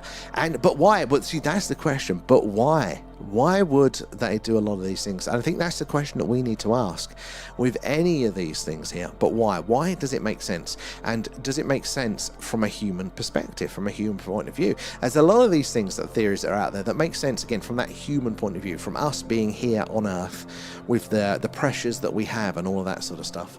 So I think we can filter out a lot of those. And apparently the first 2 seasons of Stargate SG-1 were based on partly on the true events. So that was my science fiction show growing up. I loved Stargate there, but there's so little on it. There is some bits on actual Stargates, but if you think about what there is with UFO crashes or encounters or abductions, anything like that, even the cattle mutilation is a little bit more of a subdivision. There is nowhere near as much on the Stargate stuff, which I really you know, would like a little bit more in there. Loving stickers, Mayor, there, exactly. Eyes on the skies there. Are we from here, JKW? So many answers to that question. I mean, firstly, some scientists recently looked at, from our understanding, how long would it take for biological life to develop from very simple to more complex to where we are now. And they did the maths and said, right, bollocks, we're 2 billion years short. Earth has not been habitable by 2 billion years for life to have developed from scratch here on Earth. But, funnily enough, what is going on? We sorted this out. Sorry, guys. Sorry, brain's gone dead there. But when my head wants to work, yeah. But Mars, for example, was habitable for 2 billion years before the Earth was. So maybe. Good using of the interactive grid there in A2. That is a nice bright one there moving. So yeah, maybe, you know, we came from Mars in an earlier form. Maybe panspermia is a sort of thing at play there. Lots of answers there. Or maybe we came in a more complex form. Maybe we were refugees. There's definitely some very interesting things on the Martian surface which could point to there being structures. Maybe there was intelligent life there. Maybe a version of us. So lots of interesting answers to that one, JK, as well there. The water portal there. How did they film that? I saw something how they actually made that effect. It's pretty cool. And where are we there? And we do not join in with the ecosystem. Well, see, this is a thing that I think that I would argue possibly against, that we are more advanced and we cause a lot more problems, 100%, but we have an ego as humans, and we like to think of ourselves as the worst thing since, you know, there's ever existed, and we do bad things, and we have to be very careful of that. But there is something in our culture and it's really pervasive, so I do like to push back on it a lot, because there was a real change, I think, seeing that after the horrors of the Second World War, that we kind of looked at ourselves and went, oh my god, we're monsters. And people do this as individuals as well, and there's a bit of trauma there that we now just view ourselves as this toxic plague. Not to say that we don't do bad things at all, but it's not healthy for us to have this one that we're just a virus scourge, you know, when ultimately we're just nature. We are nature. Nature can fart and wipe us off, you know, no matter what we want to do there. You know, we are obviously a very dangerous, very effective predator for the environment. We have to be conscious, but we like to think of ourselves as above nature. Again, you go back to, I read a lot of books, like all the classics there, like, you know, Frankenstein and 30,000 Leagues Under, 50,000 Leagues Under Sea, whatever it is, you know, all the classics there from the 1800s. And what struck me was the attitude they had, which was man's dominance over nature, and this real big ego again of just, look, we can tame the beast, we can tame nature at our will. And it just struck me that we haven't changed that attitude. It's just now that we view ourselves as well, we're the bad guy, but we're still above nature. So I don't lean fully that one. Not that we don't have to be careful. What's in C1 there, GWAC? Right, C1, I think that one is Octorus still there. And Oscar, how are you doing there? Probably gone to time to read it there, but I mean, oh my god. Definitely thinking of you there, Oscar. That is awful. For it there. Can you imagine if humans there were refugees there on another planet there, someone would lose their mind? Well, I think these things scale up as well, you know, like we look to how we work as individuals there, and, you know, we'll get ourselves all together and harmonious at some point on this planet, you know, if nothing wipes us out. Eventually we'll get there, but then we'll do exactly the same thing to our colonies on other planets, or other species on other planets. We don't learn the overall lesson. We might learn, oh, okay, like you're right now, but not the way that we filter and process information there. So my team arrived here and crossed a Black Lake River. Ooh, what's the Black Lake River? Was that here? I've got to go for tests now. Oh my god, Oscar. Well, good luck for that there. We're definitely thinking of you there. And the sun kills us, but no other animal there. So the sun does kill us there, but it does kill a lot of other animals there as well. They've obviously got the layers of, you know, of layers of fur and things like that. Now, have we evolved to have less fur? Did we originally have it there? Or, as you say, is that a sign that maybe we were adapted for somewhere a little bit different, like maybe Mars? Again, a little bit further away from the sun, a little bit less gravity, our bone structure would argue. This is a very interesting angle, you know, that are we actually more evolutionary refined for a different planet there? And if Stargate was real there, the woman would their other halves through them so they can watch Corey, 100%. And the sun, you know, done that one as well. And Mother Nature could wipe us out in a flash there. And she tries quite a bit. This is the thing, like, we have to know our place with it there. But not to say to absolve us of responsibility there. And I'll do yeah, I can imagine you'd be throwing fruit after it as well, wouldn't you there, Kate? And we think it was a dimensional lake there, or a river, and it was very cold and murky when we come out. Now, that is an intro. I wonder what more information, what that kind of test says about the process. You know, that there'll be something around that. It's very, very interesting. All right, let's behind there, behave now. Thank you, Raph there.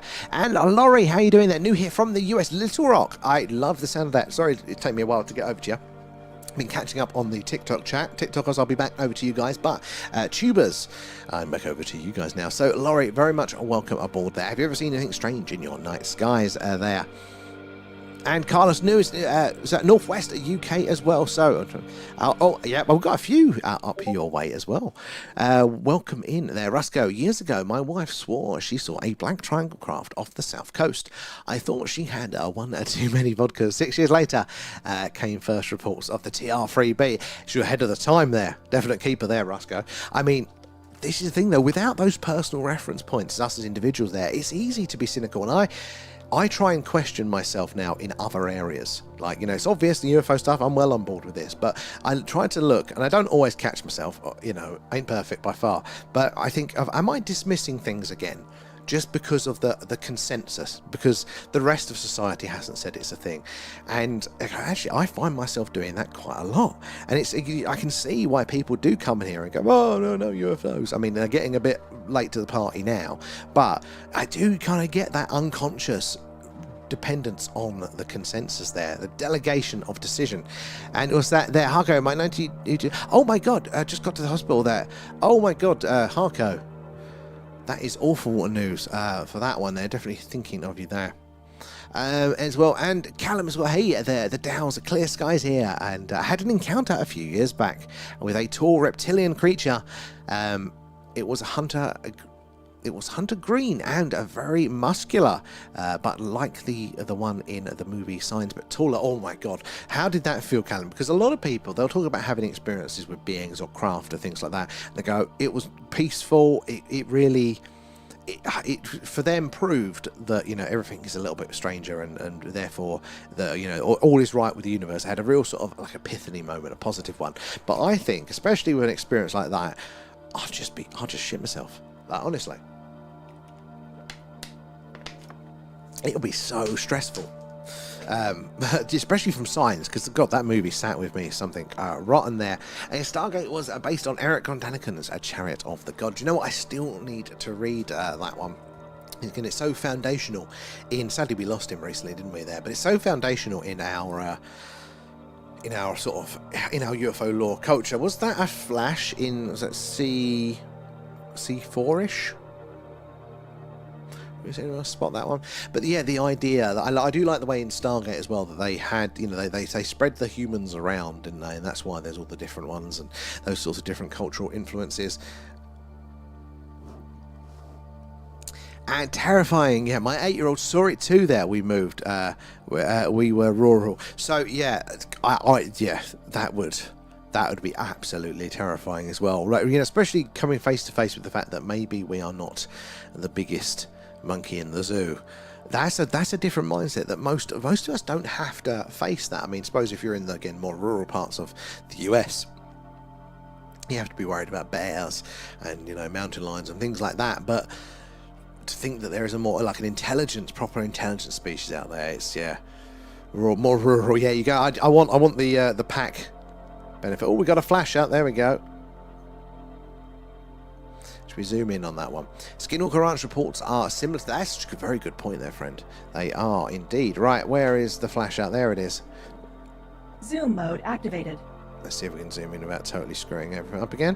Look at that one. So remember, if it's flashing like that, it means as it's moving, it's catching the light, no light, catches the light, no light, catches the light, no light. You're reflecting that sun's light back to us. Rather than sort of emitting a pulse necessarily. Let me zoom out so we can... Oh, you piece of shite. Come on, where are we? Sorry, going the wrong way. So there it is now. It's settled down a bit, but it's still pulsing. It's still pulsing away there. But that means if it is a man-made satellite, its sensor suite is not pointing in the right direction. So it's either at the end of its life there, or maybe it's something a little bit stranger. And Wayne as well there. So I don't understand why those who don't believe in the UFOs bother clicking on the channel. Yeah, and anyway, I've seen two in my life there. Never met an alien, although I am suspicious of an ex I was used today. So who was it? It was Billy Corgan, Smashing Pumpkins, basically said that there's somebody famous that he's hooked up with a couple of times that they turned to reptilian. Wouldn't have thought that, but you know, maybe they are working among us to a degree. But honestly, yeah, it does make me wonder sometimes when people come in. But what I think is happening when people come in and they are then compelled to go, UFOs aren't real, and then leave, I think it's because we're challenging their view of the world indirectly. You know, it's not just, you know, let us do our thing and you do their thing. If they've got a structure that is so, like, you know, the authorities know what's best, the government just is always honest and keeps us safe, you know, if I've got a problem I call the police and they'll fix it, all that sort of jazz. If they're so locked into that sort of cultural mainstream then the idea that there could be something a little bit stranger out there that they haven't, you know, has been missed, or the government isn't telling us the truth, it actually erodes their sense of safety in the world. I think that's why we get those reactions sometimes. All right, going to pop back over to the TikTok there. But guys, we are doing a UFO UAP Skywatch tonight there. We're coming to you live from Wiltshire in the UK, which is right in the heart of Crop Circle country and just down the road from Stonehenge. So do say hello and let us know where you're watching from tonight there and help us spot for the anomalous stuff. We're looking for these objects that are moving around. We really want to see them stop dead, shoot off at speed, change course or trajectory. That is a slam dunk UFO, not a man-made satellite there, but it is quite rare. So keep your eyes on the screen there. Drop the digits in, you know, the letter and number of the grid, and hopefully, if you're lucky, the mods will highlight that one there. And GWAC! Nom nom nom, thanks, Thank guys. you for feeding Alan. All the gifts, subs, the patrons, members, all that jazz goes back into the stream. Where did we get to? Outside fishing there, and I've just seen a lovely one. Oh, Kimmy, now that is quite idyllic, isn't it? Out there in nature on a night like this there, looking up to the skies. I mean, not so idyllic for the fish, but still pretty chill. Boot them through and overarm the melon. That's overkill, Kate. And Mark as well, the Starlink one. We saw Starlink earlier. Did you catch that, Mark? That was pretty cool to see. And I'm not sure where we were exactly. And I think we were underground somewhere in a cave system. So could the liquid itself be black, or was it that there was no light from it? That was an interesting one there, I guess. And was it Moon River? And the sky is so busy tonight. Rachel, you are not wrong by far. Hello, Alex Crummy. How are you doing tonight there? And thank you for the gifts. I nearly missed those ones from you there. GWAC as well. And C as well. Thank you for those. Nick, again, if I hadn't thanked you already. Bad at keeping track of them tonight, but thank you. I said it all goes back in stream, helps them improve what we do. And I just realised I think we need a new hard drive for the brand new bloody computer. So that's where that's going at the minute. Can you believe we got this computer 6 months ago for streaming, and it looks like it was a Duff hard drive. Frustrating. Right, where did we get to? So yeah, that's the next list, the next fix. Where are we there? I'm sleeping outside until Sunday there, and I'm looking forward to watching the sky. Oh, that is going to be fantastic. We've got a good run of weather as well there, so definitely you've picked the best time. Oh my god, 1, 2, 3, 4, 5, 6, 7, 8, 9 on the screen at least at any one time there, all clustered together and quite bright. Very interesting for this time. Now, if you're on the TikTok, most of that was behind me, so you've got to get over at the Thing UFO onto the YouTubes there, right? Because you get to see the sky up the right way round, but you see more of the sky, less of me, so it's definitely worth checking out for that there. Looks like it's tumbling. Definitely they're giving it that flashing behavior. So is it the end of its life? And those ones come by my place there a lot. So strange how they brighten up and then dim out. Some of the stuff that goes on up there is very, very strange. And Kitty as well, I love it when you shit talk the Zoom. That is my nemesis. I wake up, Kitty, in a cold sweat. Whatever technical problem it is at the moment, I'm just like, I literally, well, you know when you're dozing off to sleep and you have like silly thoughts, I'm fixing the problems that go, oh, I need to do that, I need to do that. Last summer when we was doing this, and like the chat, well, I was 100 messages behind. We had like 150 people in during the summer, every live, and I was like 100 messages behind on the chat at any one point.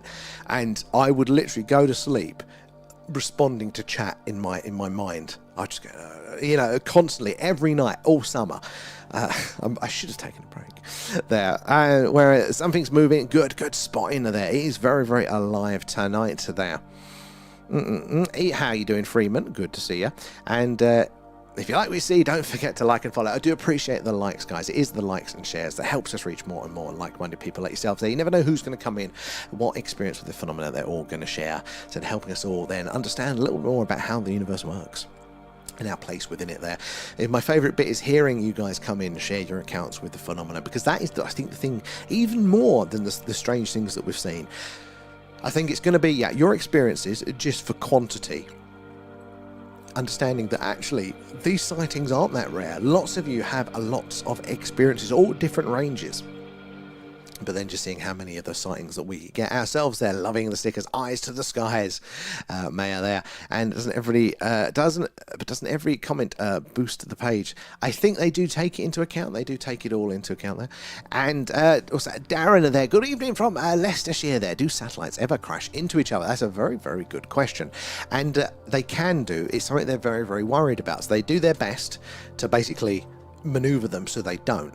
But the idea of something called Kessler syndrome, which is that snowball chain reaction, because they're flying around so fast up there, something like 17,000 miles an hour. It's insane that if one breaks up, then that's 1,000 little bullets flying around at 17 miles an hour, all going everywhere, which will take out another one, which will take out another one, and they'll take out 2 more. And this snowball effect could just basically wipe out all of the satellites in orbit there. And good spotting with the grid, guys. And the interactive grid is alive tonight. So yeah, they are very worried about that. They do their best to not, but that is a big, big fear there. And hydration, I do need that one out. I'm good. We're all good tonight. Other than technical fighting, we're all good there. Warranty. Well, that's my first port of call. But if I post the computer off for warranty, we ain't got a computer to stream with. And we're just getting into the good season. Good spot in there. Keep it up. The mods might use the interactive grid there. If the sightings are good there, it is very, very active there. And Carl there. Just got back home. Have you been out having fun, Carl? It's good to see you. Oh, look at that shooting star. Who was we talking to earlier about green shooting stars? That was a perfect one on the screen right there. Clip it. That was a good one. Where have you been, Carl, tonight? Have you been out seeing some friends singing? Good to have you in there. And Darren, good evening from Leicestershire. Oh, I did that one. That's a good question there as well. And X coming in with the shares. Do appreciate that, guys. Off to sleep now, GWAC. You've got to leave us on the big screen, although that might give you nightmares. And wouldn't it be more cool if we all switched our lights off globally to see the clear skies? It would be pretty cool. I don't know what our chances are, but like an actual representation of what the night sky could be like. I think if people saw it, they would want more of it there. And maybe they'll send someone out. Well, I'll be lucky. To be fair, I haven't tried. So that is the next one. Now I've narrowed down the problem to it there. Actually, hard drive is duff, and then every now and again it just sulks and then locks the whole computer up, basically. And GWAC as well coming in with the shares there. Beautiful. Yeah, I've been to see a friend singing. I love that, Carl. I really need to actually put in more effort to kind of get out of the house. But then I wouldn't be with you guys. But I appreciate that. It's good. Good to stretch your legs there, Carl. And I love that shooting star there. I've never seen one before. Again, I hadn't until doing this stream. So honestly, we get some really good ones. Every now and again, they're framed perfectly, like the whole of the screen. And you see the tail, the nucleus, absolutely stunning there. Never get tired of that. Right, bouncing back over to the tubes you guys have been painting there. Did you ever see Stargate Atlantis there? Absolutely brilliant there. And thank you for the hydration there, Paul. Atlantis. I saw a bit of it, but I didn't. I liked SG-1, and then I kind of got into my teenage years, discovered alcohol, and then just forgot. But my old man used to watch it with. He then went on to Atlantis, but I didn't. It's not one that I ever got back round to again. I'll have to try it. I made the missus watch it SG-1 recently. Recently the other year. And Paul again, thank you for gifting the members there. Sir Paul of members there. Who got that one? Kelly as well. So guys, members, just like the patrons, you get access to our deep dives and all the custom emojis and things like that. But we did a deep dive earlier today, so you'll be able to watch the playbacks of those. But also we'll be expecting to do another one as soon as the next documents drop.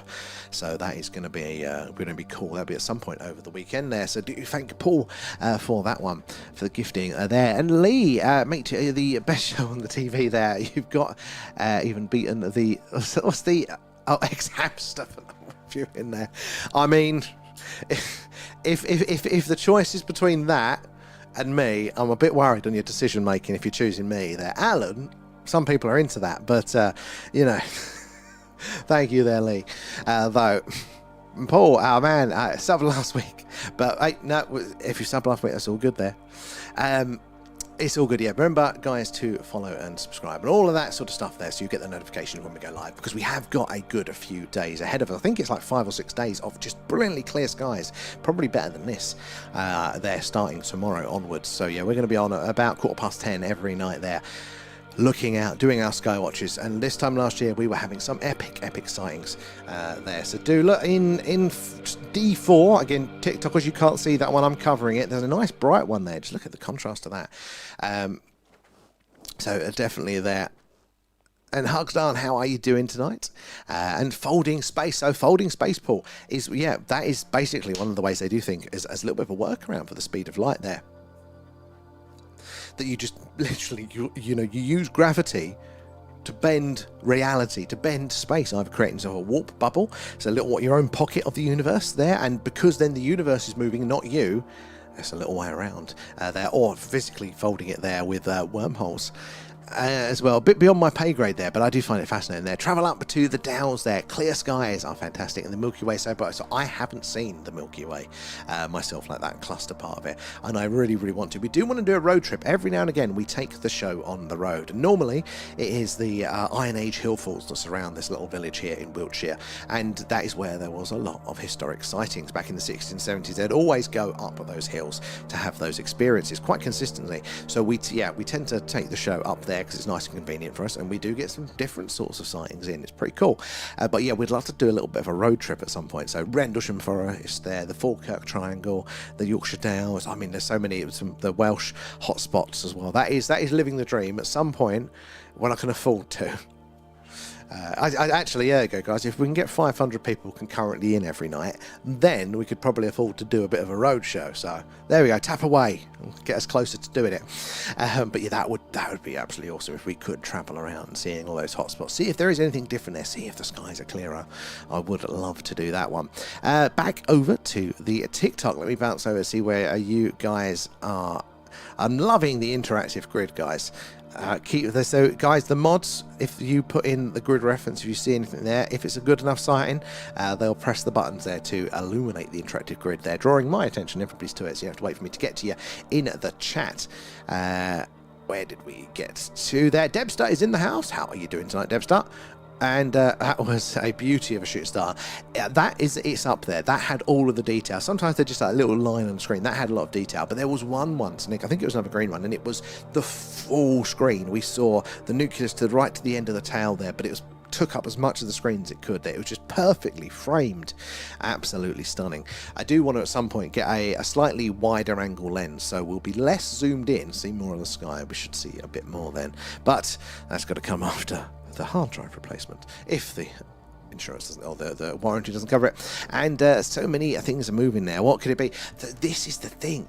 We know there's going to be a lot of man-made satellites up there, right? That's what we're looking for. But surely the amount of activity and the amount of variation that we get as well there, it just feels like there's more going on. And I think, look, we have to be sensible here. We can't, say something is definitely a UFO unless we have got that clear evidence for it. And it's quite hard for us to get that. But when I was looking at that paper from Beatrice Vidaroyale, something like that anyway, but the transient objects that were detected on those photographic plates of the observatories, basically the night sky, that take those images on photographic plates pre any man-made objects up there in orbit, and they were seeing basically what we are seeing tonight, lights in the sky that something reflecting back from our atmosphere, or from low Earth orbit there, that but there shouldn't have been anything, because there was pre-man-made satellites. So it makes you think again that just in the way that we can't tell, like this one that's flying across through B2 at the minute there, again, it's acting like a man-made satellite, probably is a man-made satellite, but we don't know. ET flying from A to B, the most efficient path between 2 points is going to be a straight line. It's going to look the same. They're going to probably reflect that sun's light back just the same as well. So it's, just because it hasn't done anything anomalous doesn't mean we're not seeing it. We just can't definitely say it for sure. But that's why it's so important that we follow all of these objects on the screen at all possible times. There, it was a beauty though, wasn't it there? Where are we? Hydration reminder, thank you there. Oh, hydrogen frequency going on. At some point we will get that brought in to here as well. We are so very close. In fact, I've got the technology worked out. I just need to get a part for the computer so I can bring it in. But essentially, our SETI streams, you can log into our website now and not only get all of the other sensor dashboard. In fact, oh no, I've got to do another change before everybody else can get access to it. But yeah, you'll be able to do 24/7 SETI searches whenever you want there, and also all of the other sensor data. Like we've got the solar wind speed there, you get the geomagnetic index, Schumann resonance, all that stuff you'll be able to access all of the time there. The sky is absolutely alive, Debster. You're right. Praying to go to have to tap out there, Kate. Can't keep your eyes up. No worries, Kate. Thank you as always for joining us. And we've got another 25 minutes there an hour. But thank you. No worries. Get some rest. It's going to be a long few days there. And M82 there. How are you doing? Keep up the good spotting there. It's excellent work there. I'm a bit behind. Oh, look how bright that one is there. Shall we see if I can I get to it in time? Zoom mode activated. Zoom in. Again, look how big and bright that one is compared to all of the others there. Drastically different. Now, again, that could just be, a man-made satellite flying around up there. It's just reflecting light back. It's not doing anything that conclusively says otherwise. But very, very interesting. There's those as well. Thank you for the follow there. Where are you joining us from tonight? Again, if you're new here, guys, do say hello. Let us know where you're all watching us from tonight there. And if you've got any questions, ask away. No silly questions here at all. Maybe it's about what we're doing, why we're doing it, how we're doing it. There are something you've seen in the news. Or if you've got a personal experience there with the phenomena, even if you're not sure, let us know. We'd love to hear that one as well there. And Mrs. Wolf, thank you for the gift. Drewski and GWAC and C. Nom nom nom. Thank you for feeding Alan, guys. If I missed you off there, I do appreciate that. So it all goes back into stream there, same as members, super chats, and all of that jazz. It was going fast as well for the size of it there. And Ryan as well, thank you for the follow there. If you're going to pop off too, then no worries, Rachel, get some rest, and we'll see you later. We've got a whole week ahead of us, guys, so make sure you're following and subscribed. It's going to be lots of clear weather. It's going to be absolutely awesome. And it had you're right, Abby, it had that purple hint to it as well. I love it when other people in the stream they interact there. So I love the interaction. I love hearing from it. It's literally my favourite part. When it gets quieter, like during the winter, not as much activity, chat gets a bit smaller. It's fun hanging out, and we tend to go off topic quite a bit, but I don't know, I like hearing people's stories. I like answering the questions there. And Tap Drewski, I do appreciate that. It is the likes and shares, guys. It does help us reach more and more like-minded people there. Like yourselves, more eyes and minds on the old phenomena. The more we can all piece this puzzle together there. And N82, keep up the good spot in there. If the mods catch it and they like it, they'll highlight the grid there. So keep up the good work. Oh my god, where's my eyes going to? Nice there. And my contact lens held on, right. Isaac Calm there, sorry. I travel up to the... No, I've done that one, sorry, man. Dan as well there. Go to the the Tan Inn pub on the moors there. No light pollution, and you can have a pint and some food. See, now that is my sort of thing. Bit civilized sky watching. You've got to have resources there. And Paul there, the prove UFOs there. What about the ones around nuclear bases? Endlessly fascinating there, isn't it there? Why would they be interested? I mean, there's some obvious answers, isn't it? You know, keeping an eye on us. Maybe they're curious. One of the theories that I heard as well that was basically, you know, if the plasmoids is a part of the theory, so sentient plasma life that's been here all along, maybe that's some sort of food source for them. Maybe they're drawn to it, you know, in the same way that animals are drawn to prey or something. Maybe that's why they're all seen around in there. But this is the thing, there is actually so much information out there. There is so much, and the times where I have not debated, but I've really pushed this point to people in my life that go, but where's the evidence, you know, in the sort of the casual, cynical way. You list it off and they go, boo, because they go, right, either he's lying or it's all wrong, but I don't want to accept that. You know, it's very interesting. You can kind of see it going on a bit now in the mainstream media there. And the Yorkshire Dales National Park and North Yorkshire Moors there, National Park, both designated as International Dark Sky Reserve there. So the North Yorkshire Moors have been on my hit list for a long, long time. That was actually one of the ways that I was going to move. I ended up going down here to Wiltshire, but it was a toss-up between York, actually, and down here. And Paul there, we have been dumped here as criminals far from a distant human race there, mind erased, and through thousands of years, our original DNA activated, and thus is the course we are on. And now, I definitely feel that, you know, maybe there could be an offshoot, there could be relations there. That is something I hold very, very plausible, very plausible. I mean, are we just saying that we're just the Australia of space? So they've sent all the criminals, and now we're like third generation criminal here as well. Forgotten why we're here. Where are we? Over on the tubes there.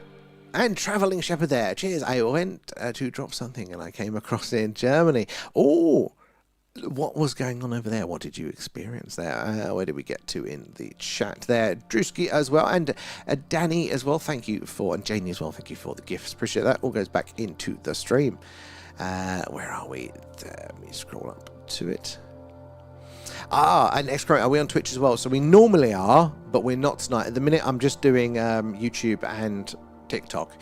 Just want to make sure our internet can cope the second, but we will be back on Twitch at some point, although it's normally dead. The action is the tubes and TikTok are there. Keep up the good spot in M82 there. And where are we? And thank you for the follow there. Twitch name on Twitch, YouTube, and TikTok. It's The Thing UFO across all of them there. So if you are on TikTok, guys, definitely check us out on the tubes, because you see more of the sky. It's up the correct way. More information as well for contextual. It's much better. More sky, less of my face there.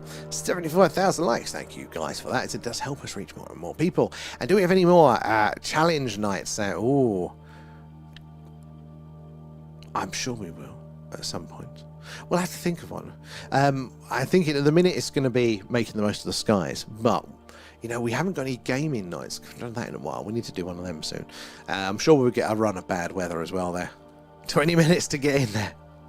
Don't do yourself an injury there. Actually, I want to drop something that I came across in Germany. Let us know. Traveling, we want to hear about that one. And thank you for the follow that as well. And Janie as well, loving the stickers there. Eyes on the Skies and Contact. I forgot about those ones. And Merc there, thoughts on Bob Lazar documentary. So ultimately, I really enjoyed it. I did have a couple of questions though. So it answered a lot of questions, but also raised a couple for me as well.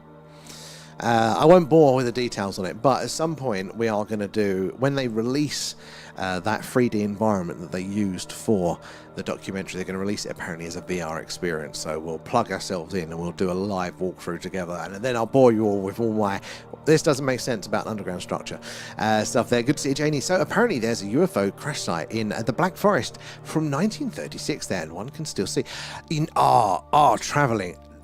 Love this. This is exactly why I love doing this stream here. So, crash site where there's a chance you could see some physical trace still there. So I'm assuming like either in the earth or the trees that are still not there or something like that. But 36, I mean, that ties in with the magenta, all of that sort of, you know, that fits in amazing there as well. I haven't heard about that one. Has anybody else heard about this? So the 30s Black Forest there, that is absolutely awesome. And is that a local one? Because this is the thing, we hear obviously about our as individuals, local. So me in the UK, I hear about our UK based events, but also we hear a lot about the Americans because they are most prominent in the media. But these local places, we get people joining from here, there and everywhere. That is a chance to hear those local accounts, those local anomalies that you just haven't heard before. There, X well coming in with the roses. Thank you for that. There, Drewski, where were the Isle of Wight of space? The Isle of Wight of space. The Canvey Island. That was the dodgy place where I used to live in Essex. Danny there, and Janie and X, they're coming in with the gifts. Thank you guys there. And I've been to the. Have you? Oh, actually, you grew up, didn't you? Yeah. It looks fantastic, and I'm always, guys, a big fan of the Black Forest Gatto. It's a very underrated dessert there.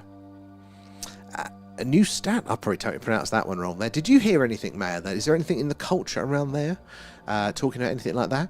Andrewski, I don't know why, but I remember the name of it. The Isle of Wight of Space. Just made me laugh, that one. Yeah, Canvey's rough. Oh yes, and it's local there. Oh, and that's the coordinates. Hello. Oh, I can't copy. Why won't it let me copy that one? Oh, maybe I can. Hold on. Let me bung this into a browser, guys. Let me bung this one in to that one.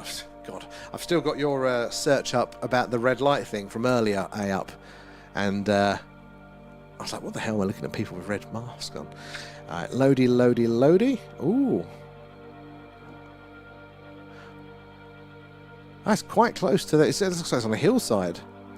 I mean, that's interesting. So what's the story around it there? So I'm in the sea there. Oh, very, very perfect there. Oh, the blue Drew for Black Forest. Yeah, so is it Germany, Austria sort of way? Northern Germany, am I thinking? Hold on. Let's have a look on the map. If I zoom out, it'll tell me. No, it's southwest Germany there. So not where I thought at all. Close to the border of Switzerland and France there.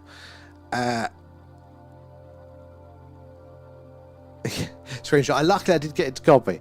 Thank you. I would have totally forgot. Oh, it's a nice blue one on the screen. Should we see if we can get that one? Zoom mode activated. It's losing a bit of its colour, but still there. I'll zoom back out. It's getting faint now. That was an interesting one. There, yes, Germany. I've never been, but it is on my to-do list there. Once my vertigo goes and get on a plane. Bayern. So yeah, I can see. So yeah, I'd never heard of that one. Now, very interesting there. I just saw your UFO, your video about catching a UFO. It's crazy. Which one was that? The shit one with the orange one. That was a pretty cool sighting though, and I enjoyed that one there. And I've not heard of the Black Forest one. I must look at our friend 100%. Let us know what you get on it, because the problem is I log off from this and I go, ugh. And I then forget everything that has been mentioned on the stream. So unless it's sent to my inbox, I always forget. But yeah, if you guys find anything out, let us know. I need to pin actually some more of those ones Excel, because we have got other sightings, but I think we've now managed to turn off the auto post, I think. So at least I won't miss some trash there. But yeah, below those ones there are actual other ones. Oh, that's a slow moving one right in the middle. Yeah, but there are some other interesting ones there as well. Jaw's going funny lately, guys. Yeah, well, I'm sure we'll have another deep dive again once the rest of them drop. But it's going to be interesting times, guys. It's very interesting times. What, 3 on screen at the minute? Excuse me.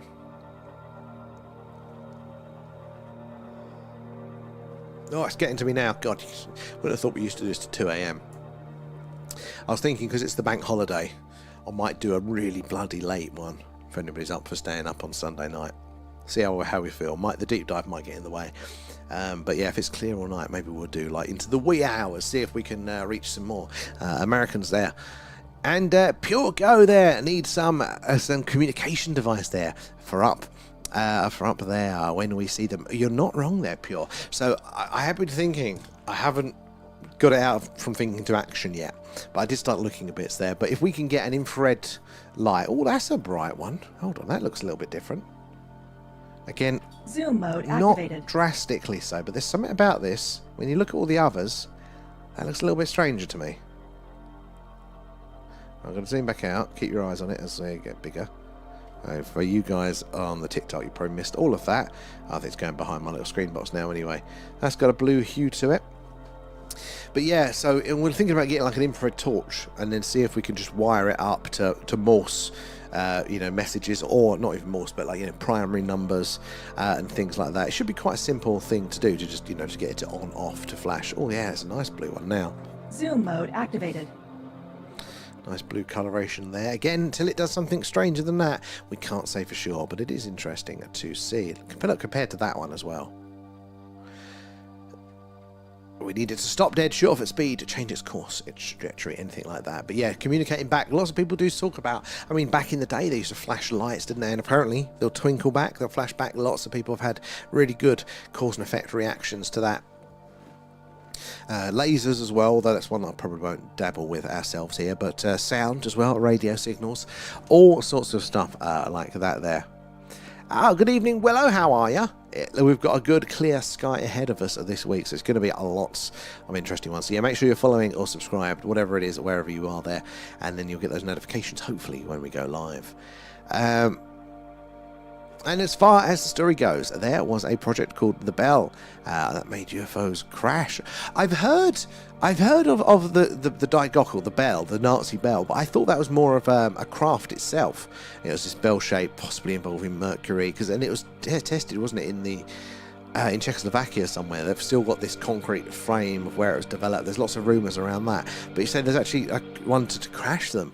I haven't heard that. That's very, very interesting.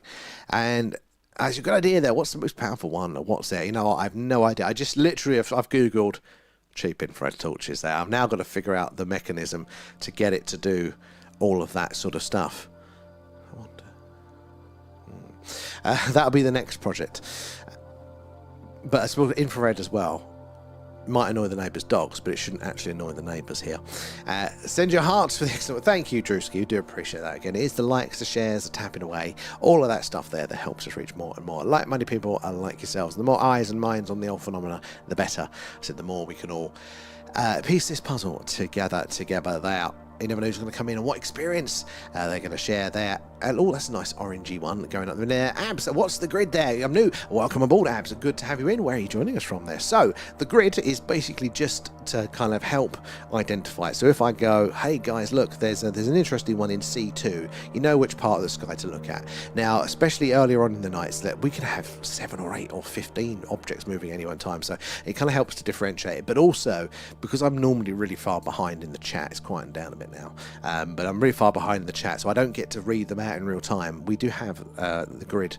Oh, that's a bright one. Let's see, I almost missed that one. A1 just leaving now.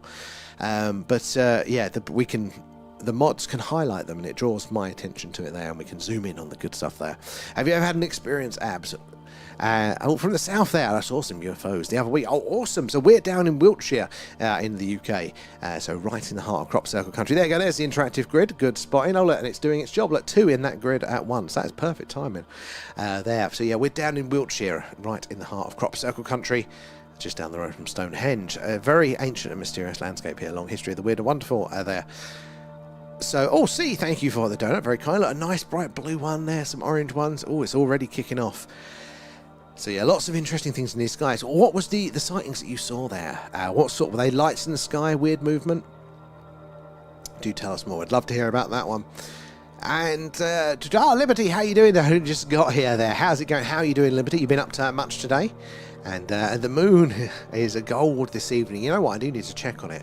So the moon is up a bit. This isn't actually as clear as it gets. That we are getting a little bit, excuse me, of our night vision being blocked a little bit by the moon itself there. So normally we can see a lot more colours to these stars as well, and a lot more of those fainter stars in the background. So it looks a little bit prettier than this there. And there's a lot Bell talk then also when it comes to reptiloids, there some say that they can't take frequencies. Oh, that is interesting on that front. Yeah, I mean, I am very interested in stuff around that period. That sounds right on my street. I'm going to have to look into this one in the crash down there in the Black Forest, 100% there. And there's a lot of things flying about, and this is quite quiet. We've had it 15 or more objects on the screen at any one time, just all moving, and we have to. Oh, look at that one. That one flashed blue. Did you catch that? That was a pretty cool one. Now, remember, the flashing can be interesting, the colours can be interesting, but the slam dunk for us to 100% say that it's not one of the many, many man-made satellites that's up there, is by its behaviour, its movement. If it stops dead, shoots off at speed, changes course or trajectory, anything like that tells us for sure that it is not a UFO. The other stuff can be interesting, but again, it's hard to argue that it's not a man-made satellite a lot of the time there. But you will get a feel for it. You start to follow them and you go, that's a boring one, that's not. But yeah, so it's just hard to prove it for sure. And they have the weird movement there. About 4 of them. Never seen anything like it. And bright light. So that's brilliant. Again, it's that movement is slam dunk there, especially at these sorts of altitudes as well. Like, you know, you can't get drones up there. None of our space stuff moves like that. You know, these satellites that are up there, they're falling to Earth in a big circle, and you know, for us that looks like a straight line at a consistent speed. It takes a hell of a lot of energy for one of them to stop dead or do a right angle turn. They just don't have the ability to do that. So if we see that behavior like you saw there, that is very, very anomalous there. And Spartacus there, which route is Santa Claus using there? Well, it depends where he's going. Could be from A to B there. If it's red, it's Santa. We actually do, for Christmas Eve, we do a Santa tracker one. So we have the Skywatch, but we overlay the world map of where Santa is there as well. And travelling as well. Thank you for the gifts. That's very, very kind. It all goes back into the stream. Help us improve what we do as well. Always busy, mate. They've been wiring up the van. Oh, Liberty. That is my dream. Is actually doing like an OB vehicle for the broadcasts. I really like the American news vans, especially with the pneumatic mast and things like that. I think that would be good for a Skywatch camera. So that's the ultimate goal. An American news van. We'll rewire it for streaming. I think that would just be amazing. Is your one for your streams, or is it for personal hobbies? Maybe camping. And Paul, yeah, yours is the only channel like this there. Why no more lives? Radio Astronomy there. Paul, thank you. It's very, very kind. You know, maybe we're just the geeks. Maybe people aren't as interested. Honestly, I'm actually surprised at how many people are interested in doing this. When I first started it, nearly on that year ago, I thought if I get a couple of people in to just keep me company whilst we're looking for the night sky, you know, I'd be lucky if we got like 15 people. And I mean, during the summer we were like 150, some streams are 200 and stuff, so it's died a little bit since then, but we are getting back into the summer weather. But yeah, the friends that we've made, like the people hanging out with you guys, hearing all of your awesome accounts there, but also like just the knowledge. Like there's so many things that I've had my opinion changed so many times by you guys, and there were things I thought I was really, really confident on, and such good arguments. I think there's so many like things I hadn't considered. Like, it's just been so great to learn all of it. I don't feel any bloody closer to an answer, but for the wide range of the phenomena, for all of the details, it's absolutely amazing. But as you say, it's a bit of a joke, and it's the friends you make along the way. But it is, we get to know all of you guys coming in every night, hanging out. You know a bit about your life, what's going on. It's the most socialisation I do there. Liberty, you send us pictures. I want to see that. That's going to be so cool.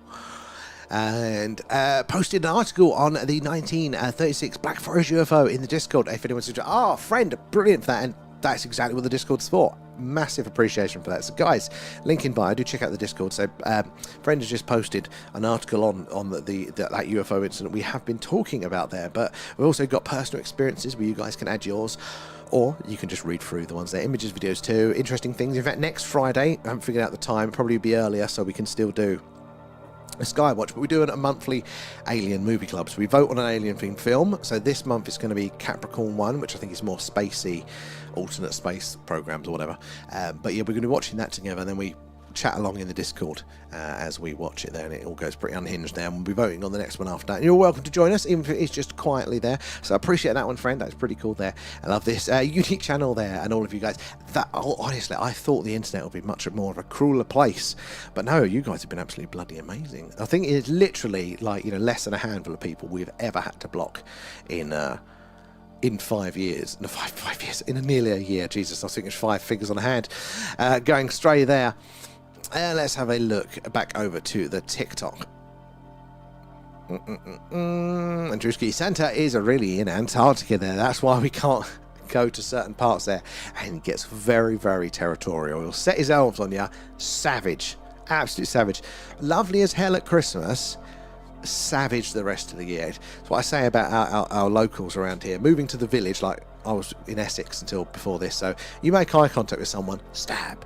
You know, it's rough as hell, hence why we left. But you come to the village, everybody's crazy nice here. Amazing, unless it's parking. Oh my god, they'll kill your firstborn if you have the audacity to park slightly wonky here. It's insane. So I imagine Santa is quite like that. And Spartacus there, do you know no one has landed on the moon there? Some people do think that, and I'm open to it. I don't lean that way. I do lean with the moon landings probably happened roughly as they did. No, I do think they would have faked it if it didn't go to plan, but I do lean that way. But again, I'm not 100%.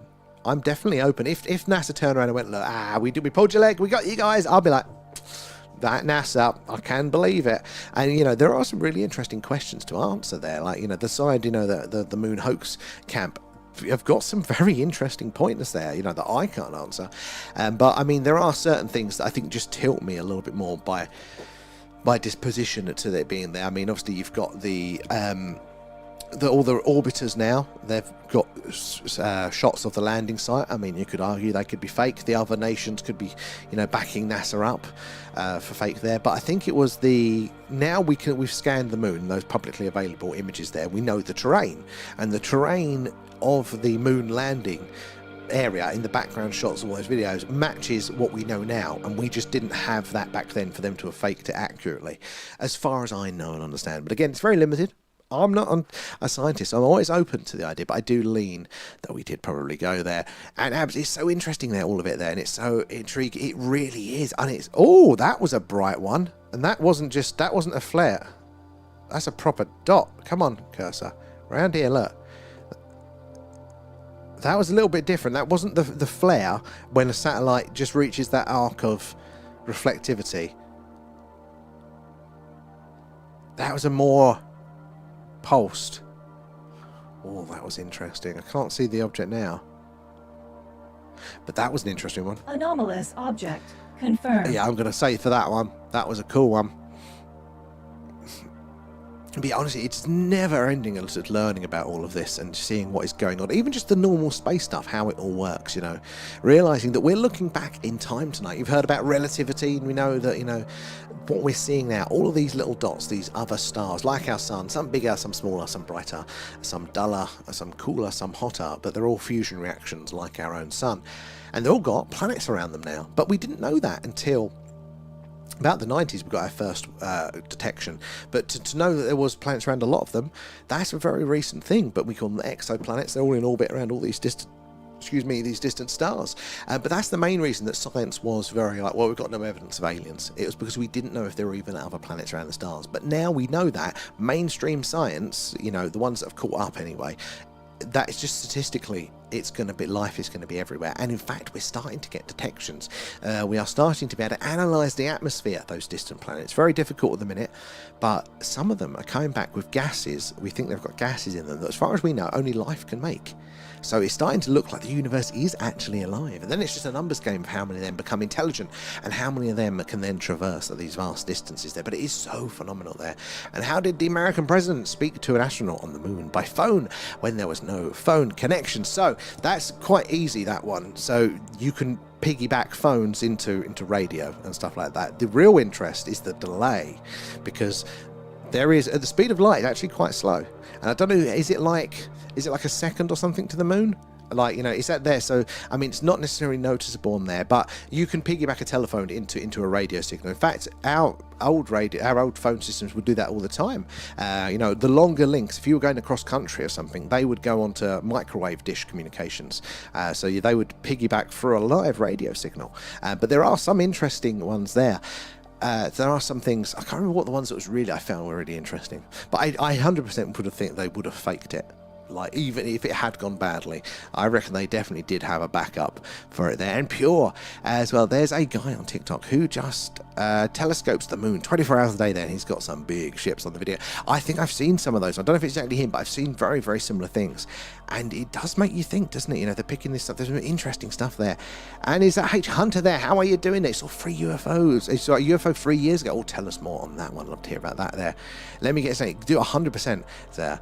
I don't think we did. Honestly, I saw, and that's fine. But this is the thing.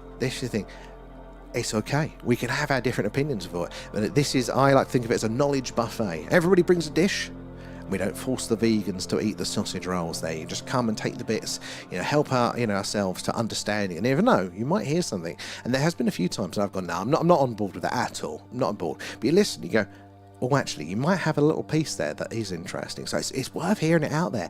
But, this is the thing. I don't know. I'm relying, when it comes to the NASA and the moon stuff, I'm relying on overriding principles of I don't think everybody would have kept the lie. I thought Russia would have probably used any excuse, but I don't know those things for a fact. I'm just kind of assuming I've not done the maths myself or the science of it. So there's definitely the possibility that it could have been faked. Part of me really wouldn't be surprised, but I still lean the way there. And the one I saw was going left and up and then down, and it zoomed off. Would you reckon it was? So if you can count out abs that it wasn't close by, like it was quite high up there, because drones they've got a restricted altitude, basically they do, and they're the only things that can move kind of like that. So if you can count out a drone by the noise, the type of light and all that sort of, how if you think it was higher up, then 100% ab, that is insanely, that movement there cannot be man-made satellites or anything that higher up there. That is a brilliant one there.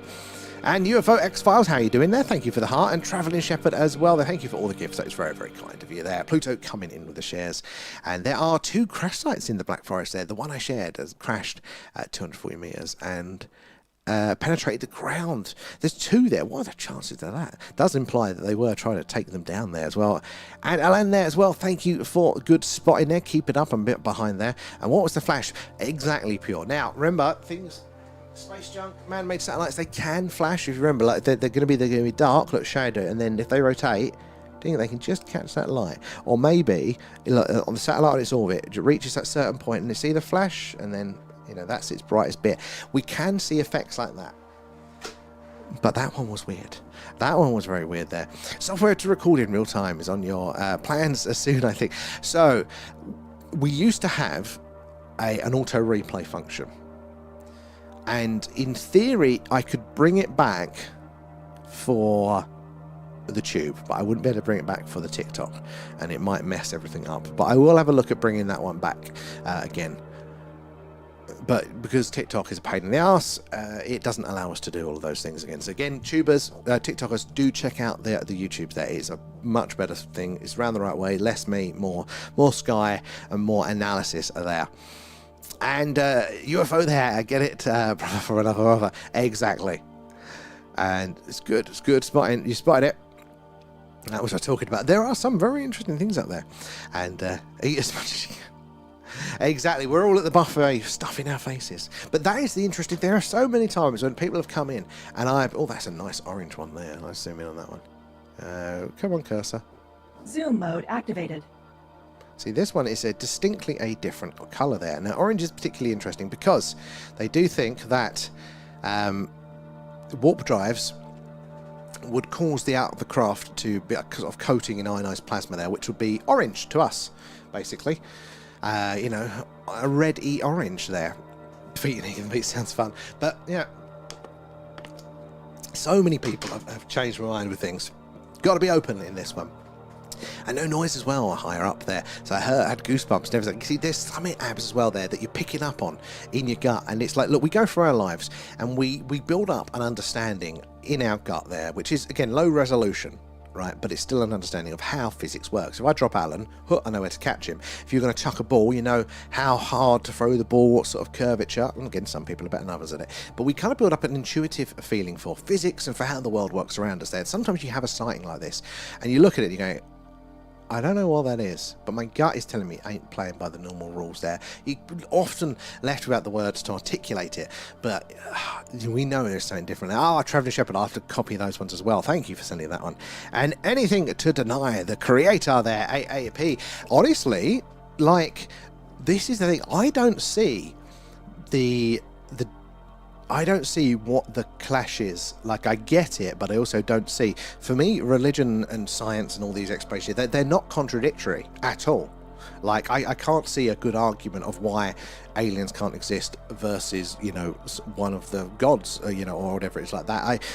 Like, there's plenty of room, and a lot of mainstream science to actually end up quite religious, because the more they look into it, they go that way. I'm not quite there yet, but honestly, I've not found many aspects of the phenomena that contradict themselves. And look at how diverse life is here on Earth. Why wouldn't there be many different creatures across different explanations, time, dimensions, physical space there?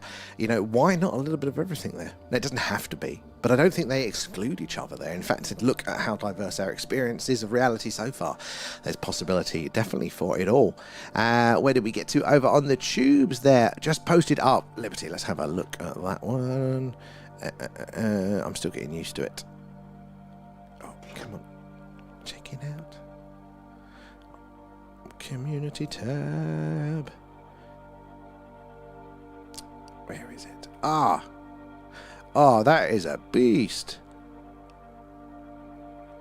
You got to get it wrapped. That looks cool there, Liberty. You got like mission control on the inside, or is it just camping? There.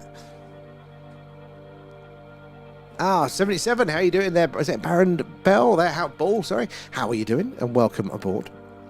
So if you are just joining us tonight, guys, we are doing, we're rounding it up actually, but we're doing a live UFO, a UAP, a Skywatch tonight. We're currently live from Wiltshire here in the UK, right in the heart of Crop Circle country and just down the road from Stonehenge. So do make sure you're following or subscribe, because we do this pretty much every night. Clear skies, it's the live UFO, a UAP Skywatch there. Cloudy nights, we do an alien radio signal hunt, and we listen on what is called the hydrogen line. That is the channel on the radio dial that scientists theorize that if ET is out there, this is where they'd put the message, hello, is anybody else out there?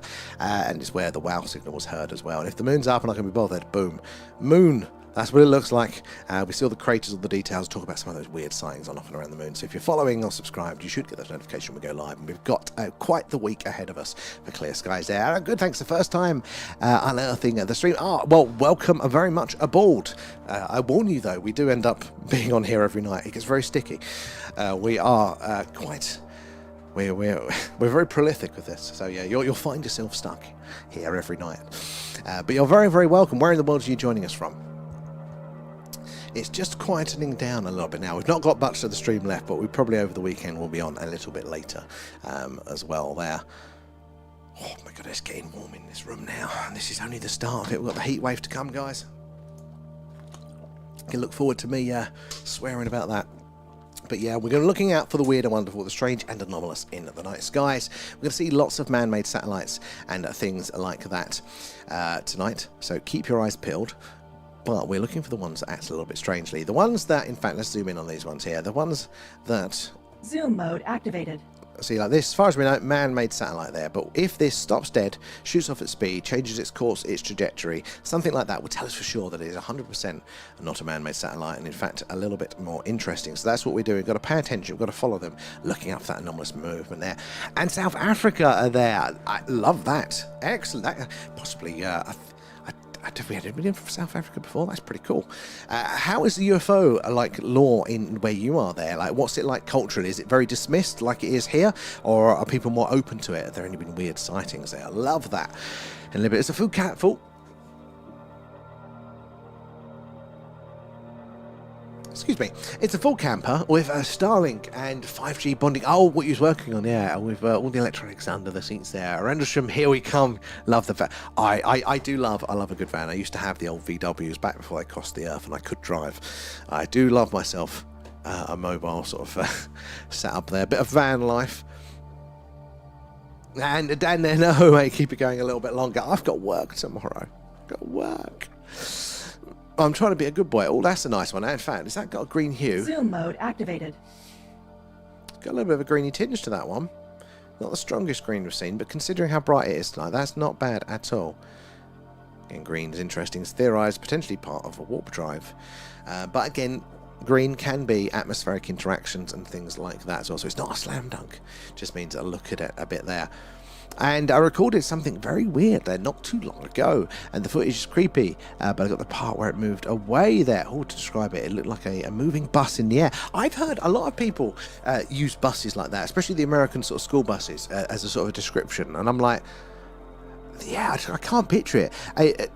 If you ever post it anywhere, tag us in it wherever it is or something, so I can see that, because I'd love to see it. Or if you're up for it, we've got a Discord community. The link should be in the bio there. We've got a personal experiences section. I know the rest of the community would love to hear about it or see about it there. So 100%, if you're up for it, do put it over there, because then that way everybody can get to see it.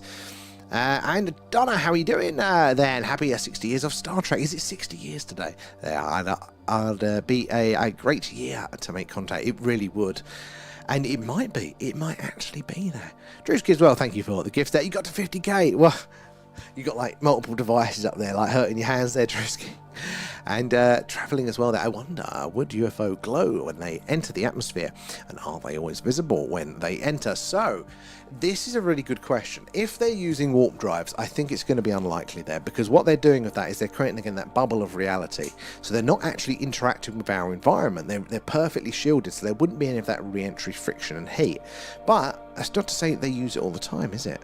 You know, it could well have that re-entry ability. In fact, I can't remember what the name of the satellite network it is there, but the Americans have had since the 60s satellites pointed down in the infrared, and they're just watching the Earth in the infrared spectrum. They're looking for flashes of light, but very particular types of flashes, missile launches, as part of their early warning. Apparently, that system has, for a long time, picked up these objects entering and exiting our atmosphere, and yeah, apparently it's quite common for the people that work on those systems to see these anomalies that they're entering and exiting there. But technically as well, I didn't know this, that UFOs are just when they're within our atmosphere. Outside of our atmospheres, they're called fast walkers. You know, it's kind of like meteors and meteorites. It's a meteor when it's flying around, but when it enters the atmosphere, it's a meteorite, or the other way around, something like that as well. Oh, Liberty. Oh, is that in the community as well? Let's have a look.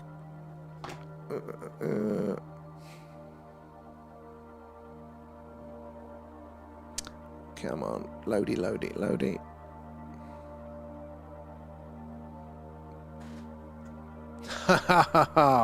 Now that is a beast there. That is some serious kit. Oh, I like the digital recorder there. Is that Sony DCM? I had my eye on one of them for a while. That is a pretty cool rig there. Check out that on the community tab on the YouTube, so you see Liberty set up for their aviation streams. Definitely worth a check out if that is your thing. And as well there, let me plug it in the phone and look for the vid there. We'll gladly share it there, but I must warn you, it's really bad footage. Honestly though, mine is as well. When I had a sighting off stream, I was setting up the camera one night and I saw it go, could this thing go over? I was so captivated by it that I wasn't paying attention. I was just so zoomed in. It was the worst footage ever. So like 100, I get that one. Baron there, I get that one there. And Viking, how are you doing there? Oh, was that Zoom H5? I think I've got the H6 as well. Oh, yeah. God, it's been a while there. That is pretty cool. That is some serious kit there. It's what we aspire to be here. Liberty's guiding us through the process, though. We'll be pros one day. But that is, again, that's another reason why the internet is amazing, that, you know, people come out and they, you know, help and support each other there. So it's amazing. And I must get to the Discord running there. I only used it a while ago and it sucked playing on Eve Online there. Honestly, it took me years to get used to Discord. We had it for work. That was our main communication channel. And I hated it. I was the old man with it. I was messaging everybody at once and putting private messages publicly. I bloody hated it. But actually doing it for the stream, I've kind of figured it out now. It took me a while. But when you get used to it, it's all right. But it takes a while away there. Oh, studio there. One day. Let's have a look. Is any? Yeah, I do want kit like that. Proper studio sort of stuff that's got to work, but I'm not allowed to touch. Let's have a look back over to the TikTok. Where did we get to there? I wonder if the UFOs... Oh, no, I did that one. It's a very good question, though. And Love, how are you doing? Love Lioness, how are you? Where are you joining us from tonight there? And Drisky, it wasn't me. It was everyone in the chat there, because of... Thank you, it's very, very kind. Thank you, chat, for doing that. We do really appreciate it. It's how we meet all of you guys there. So that's the only time they show us around. So you never know who's going to come in there. So we do appreciate all of that there. And great explain that. Thank you for the brilliant question there, Travelling Shepherd. And this is the thing: it's people coming in with awesome questions, because half the time I don't know the answer, but you guys in the chat will. So we then literally get to. Learn all together there. And Nikki, is your iPhone 17? Is it a 17? I've lost track of what number it is. Is it a 17? Is it pink? It's not pink, it's the orange one. What model is it? I don't even know how to figure it out now. I'm under general about. There. iPhone 17 Pro, you're right there. It's orange. Does it come up as pink? It's that orangey colour.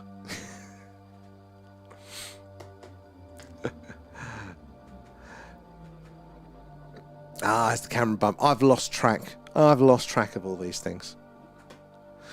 I only get the new ones because it actually works out cheaper. Hack guys, get the iPhone from Apple, but on their own pay monthly thing with them. Then every 2 years, return that phone. Just don't destroy it. And then you pay next to nothing for the latest iPhone constantly. But you've got to do it each time, every 2 years, when your 2-year finance ends. You've got to cycle it through, and you pay about a third of the cost for an iPhone. Where are we? There as well. Space Bro there. Where do I find the Discord link there? So, it should be in our main bio on the YouTube. There should be a link up the top for that one, or like a link tree with it there. And it should prompt it to open there. Looking forward to these clear skies. Willow, 100%. We are slow. So, I think going to have such a good run ahead there with the clear skies there. No worries there, Baron. It's totally cool. And I will you get there, going good there. It's community that grows.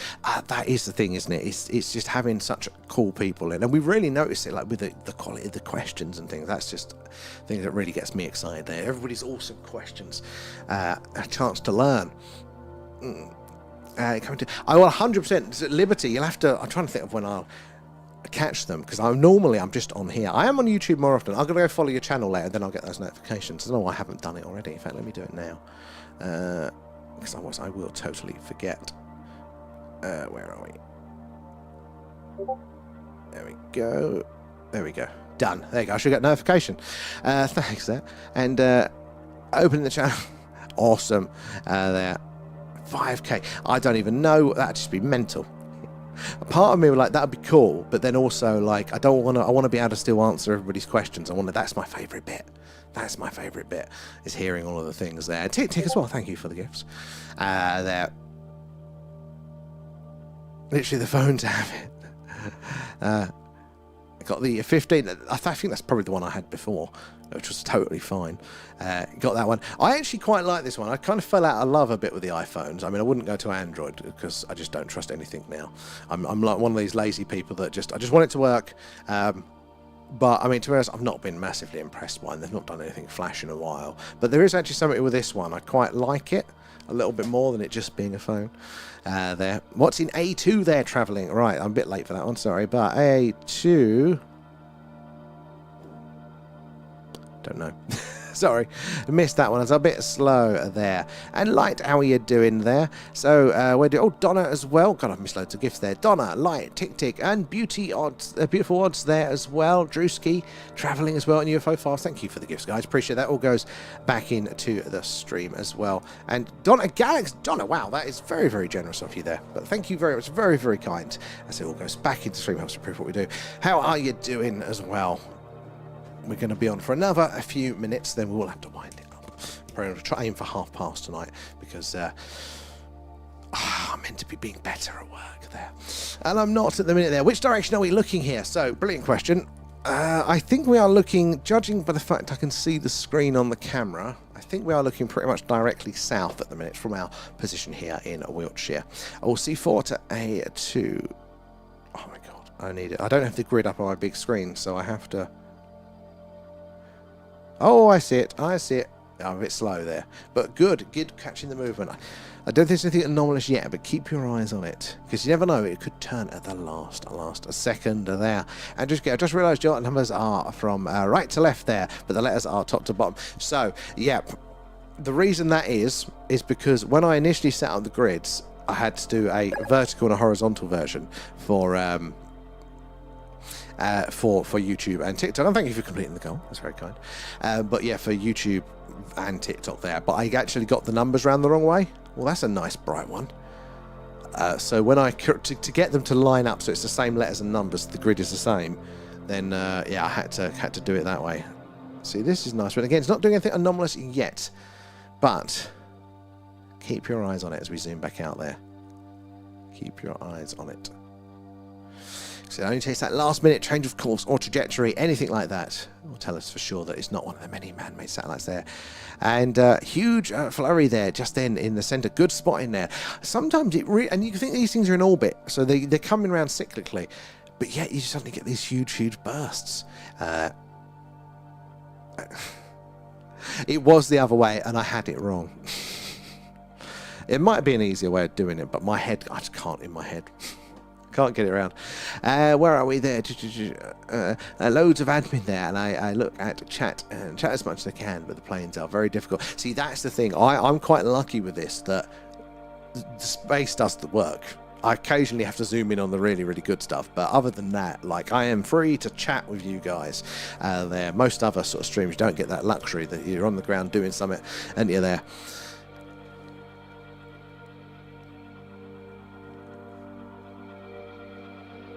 Tourists there. Right, I'm going to spin the camera around a little bit. So hold on to your hats. And I'll see if we can get Vega in shot, because that should be up. I don't know if we're going to be at the right angle to catch it. Oh, see how slow it's going now.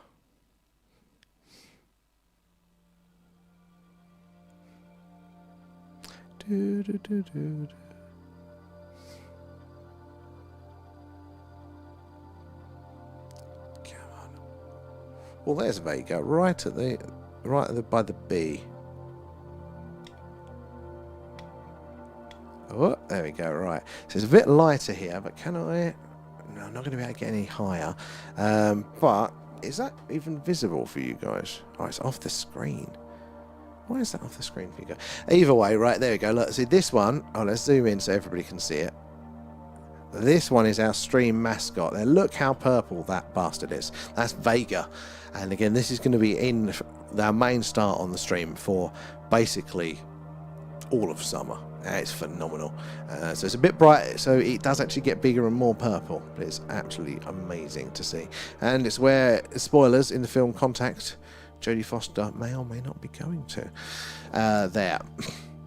But yeah, a little bit. Oh, there we go. Here's the coat hanger constellation. Who was earlier that was saying about lining up, how the stars line up perfectly? You can just about get it. It's not doing it justice because of how bright it is, but look at this. Perfect coat hanger.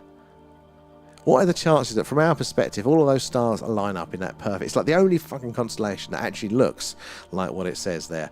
Absolutely amazing. Which means as well that we're not far from, oh, there's some activity going on over here, from being able to get Andromeda. Now it's a little bit round this way, which means it's probably behind my house at the minute, but Andromeda, well, firstly, look, all of these other dots here, these are other stars like our sun. Again, different brightnesses, temperatures, sizes, but fusion reactions in the sky, planets in orbit around them. But Andromeda is a whole other galaxy, and it looks basically very much like this sort of star here, but like smudged, as if somebody's gone and smudged it. And it's a whole other galaxy with billions of stars, and it's on its way to merge with the Milky Way, which is pretty cool there. But yeah, the coat hanger is just absolutely amazing there. But Vega is our little stream mascot there. It's going to be a beautiful summer there. Oh, you forgot the login details there. Oh man, I feel you with that one. Well, hopefully it'll work out. If not, we'll have to figure out another way to see you, because I would love to hear your, or see, hear and see your video there. But no worries if not. Now, where did we get to? We did that one. No, we did that one there. It's the magic roundabout. It very much is. lots of going on there. It's beautiful. You're right, Liberty, 100%. I mean, look at this. So look at the density of me. Look at how dense this part of the sky is. All these really, really faint ones, just in the background there, versus some of these other less dense areas.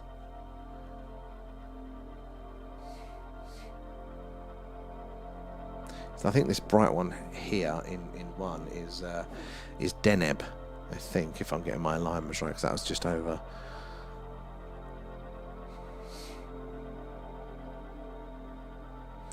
Been doing astrophotography for a few years now and never seen anything strange there. TikTok.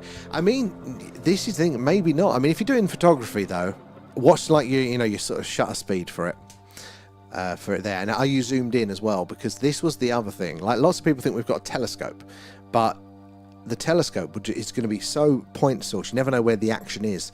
We've found actually to see the most action, even if it is, just meteorites or anything like that, you want the widest field of view possible. You never know where it's going to be there, so it might be something along that lines. But yeah, a lot of people have said similar things there, a lot of astronomers and things, but we have had people likewise that are in those spaces and do say that they've seen things. So I don't think it's not exclusive, but hang around here, you'll definitely find some you'll see some things there. 30 seconds, yes, that's probably quite a lot of time, isn't it? Zoomed in there for something to move across the screen, maybe quite quickly. But yeah, you'll definitely see some strange things here. What's the coolest thing you've seen? Because we don't need the aliens. Space is just absolutely beautiful there. We even love a little bit of astrophotography as well there on the astrophotography, yeah, on our Discord there. Space is just stunning. With or without aliens there. And the treasure box is empty. Oh, well, whoever put the treasure box in there, thank you for that one there. And was that B there? Have you ever seen a UFO there? So tonight what did we see earlier that was interesting? We used the button for it. God, we did see something. It wasn't like a slam dunk, but we did see something interesting earlier.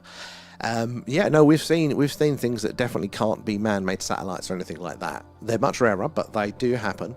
There's a middle ground of that's very strange, but it's not quite, a slam dunk enough there. Laurellas, hello. How are you doing there?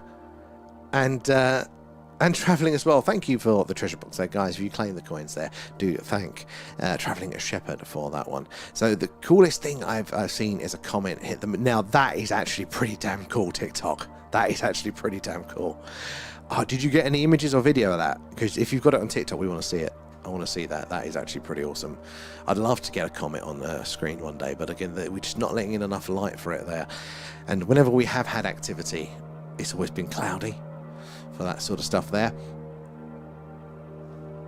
We need to come over and film with me. It's Astro and Astro Bloke. We have a great... I would love to.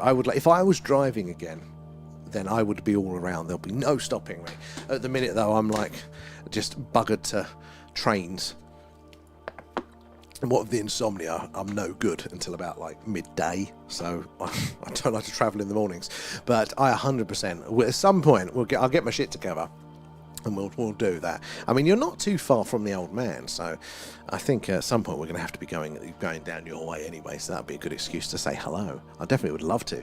And Baron as well there. Okay, I got into the Discord there. The app says, oh, some people it just lets straight in. It's meant to. But some people it makes me approve. So hold on, let me just do that one. Members pending. There we go. Approve. There you go. Should all be done. Thank you for persevering with that one. Looking forward to seeing it there. No worries, it's all good there. And Paul sent another membership. Thank you to Paul. That's very, very kind of you there. Who got that one? Andrew there as well. Well, Andrew, again, you're going to be able to, and all the other members as well, you'll be able to join us for our next deep dive. And it's looking like there's probably going to be one at some point over the weekend, looking at all of the documents that's going to be in our second batch that we're expecting there from the US. We're going to do a real deeper look into those before our regular live stream. So the Patreons can get that too. If you do want to try it out there, you can check the there should be a link in bio for the Patreon. It gives you a month for free, so you'll be able to catch our regular deep dives. What did we do earlier today? We had one earlier, and that was the the Defense Intelligence Agency report into what the Soviets would do, look at the Soviet research into parapsychology. Is absolutely fascinating there as well. So we do stuff like that. We look into the core documents related to the phenomena, but then we always come back on for a Skywatch as soon as it gets dark. So you feel free to join us over there. Happy to that's the one there. I'll look for the vid now. Oh, perfect, thank you. So normally I pack the camera away. That's normally the chance I get to do all that. And thank you again, Paul, for the members and your support in general. It's very, very kind of you there. It all helps us improve the stream. Oh, and miss getting it in focus, TikTok. Oh, that's painful. There, and I've started using the C-Star S50 there and love it. It's easy compared to the big telescopic cameras. And then there was, this is like me being geeky now, but I used to run a small radio station, and I like the tech, I like the gear, I like the buttons, and you know, all broadcast mixing equipment. That was my thing. I used to like that sort of stuff. And then they, for this new era of podcasts and stuff, a company called Rode released basically a little podcast mixer, and I've actually got one on the desk in front of me, and it was like 500 quid, and it replaced my £20,000 broadcast mixing setup with all the bells and whistles. It basically did everything. It's a couple of little bits it didn't do, but it basically did everything. It was good enough for like a fraction of the price, and I'm like, I've held off for a long time, but this really does do the job. Saying that, I've still got the mixer next to that one as well, gathering dust. But I do want to get on the Sea Stars or something at some point. Is it the Sea Star, or what's the other one that's got the UFO mode? It kind of does tracking and stuff. That'd be a pretty cool there. Oh, Laura, that's there. Thank you for that. And Agent X, how are you doing tonight there? And Laura, thank you for feeding Alan. Nom nom nom, thanks guys. And Light as well there, thank you for those. All goes back into the stream. Where did we get to in the chat? Oh, there we are, Laura. Hello, how have you been? It's good to see you. And no, I'm not sleeping. I'm going off in a minute. I keep saying the next half an hour, and then I push it because it's a lovely clear night there. Hope you're well there as well there, X. I am going to have to push it. I think I'm coming off now there. 100% I'll take a look after there, Baron. And I think I've got a pic of a comet there I took a few years. Oh, 100% would love to see that too as well. And Average, how are you doing tonight? I've got to come off now, guys, sadly. But remember, subscribe, follow, because we'll be on again tomorrow night. In fact, we've got a straight run of about 5 or 6 amazing nights ahead of us if the weather holds there. So hopefully get us notifications when we go live there. But you're awesome. Thank you ever so much there. 1.5 hour. I've got to get up for work for soon. I'm sorry. But we will be on tomorrow night there. Hope you're all well there. And TikTok there. Do you think we'll ever get to see Betelgeuse go supernova? We had that in the winter as our companion star. I saw it a lot, and I hope so. I really do. I think that'll be phenomenal. There, Stacey as well. Thank you for the follow there. And good night over on that side. And let's have a quick look back over on the tubes there. This is the status in your country there. Do the normal people speak now about it? So KJ, not yet, but it's getting ever so slightly better. You know, it's getting there. We can feel subtle changes, you know, but it's very hard to notice. But it feels like it's coming there soon. So it's a brilliant question. And there. So good night, everyone. Right, I hope to see you all tomorrow. Thank you again for all of your support, whether it's just watching away, keeping us company, providing awesome knowledge, questions, you know, and things like that as well. I do appreciate that. Tapping away as well, shares, again, helping us meet more people like yourselves there, and more minds getting and more stories to be shared there. Do appreciate that. And again, extra gifters, members, and subbers, and all of that, guys. We do appreciate that, helping us to improve the stream. But we'll see you all tomorrow night there. So, loads of pics of your Astro gear on the community. 100. I'm going to check them out. Liberty. Thank you for that then. But thank you again, guys. We'll see you tomorrow night, probably about 10:15 UK time. Yeah, we'll see you somewhere around then for another Skywatch. Bye-bye, guys.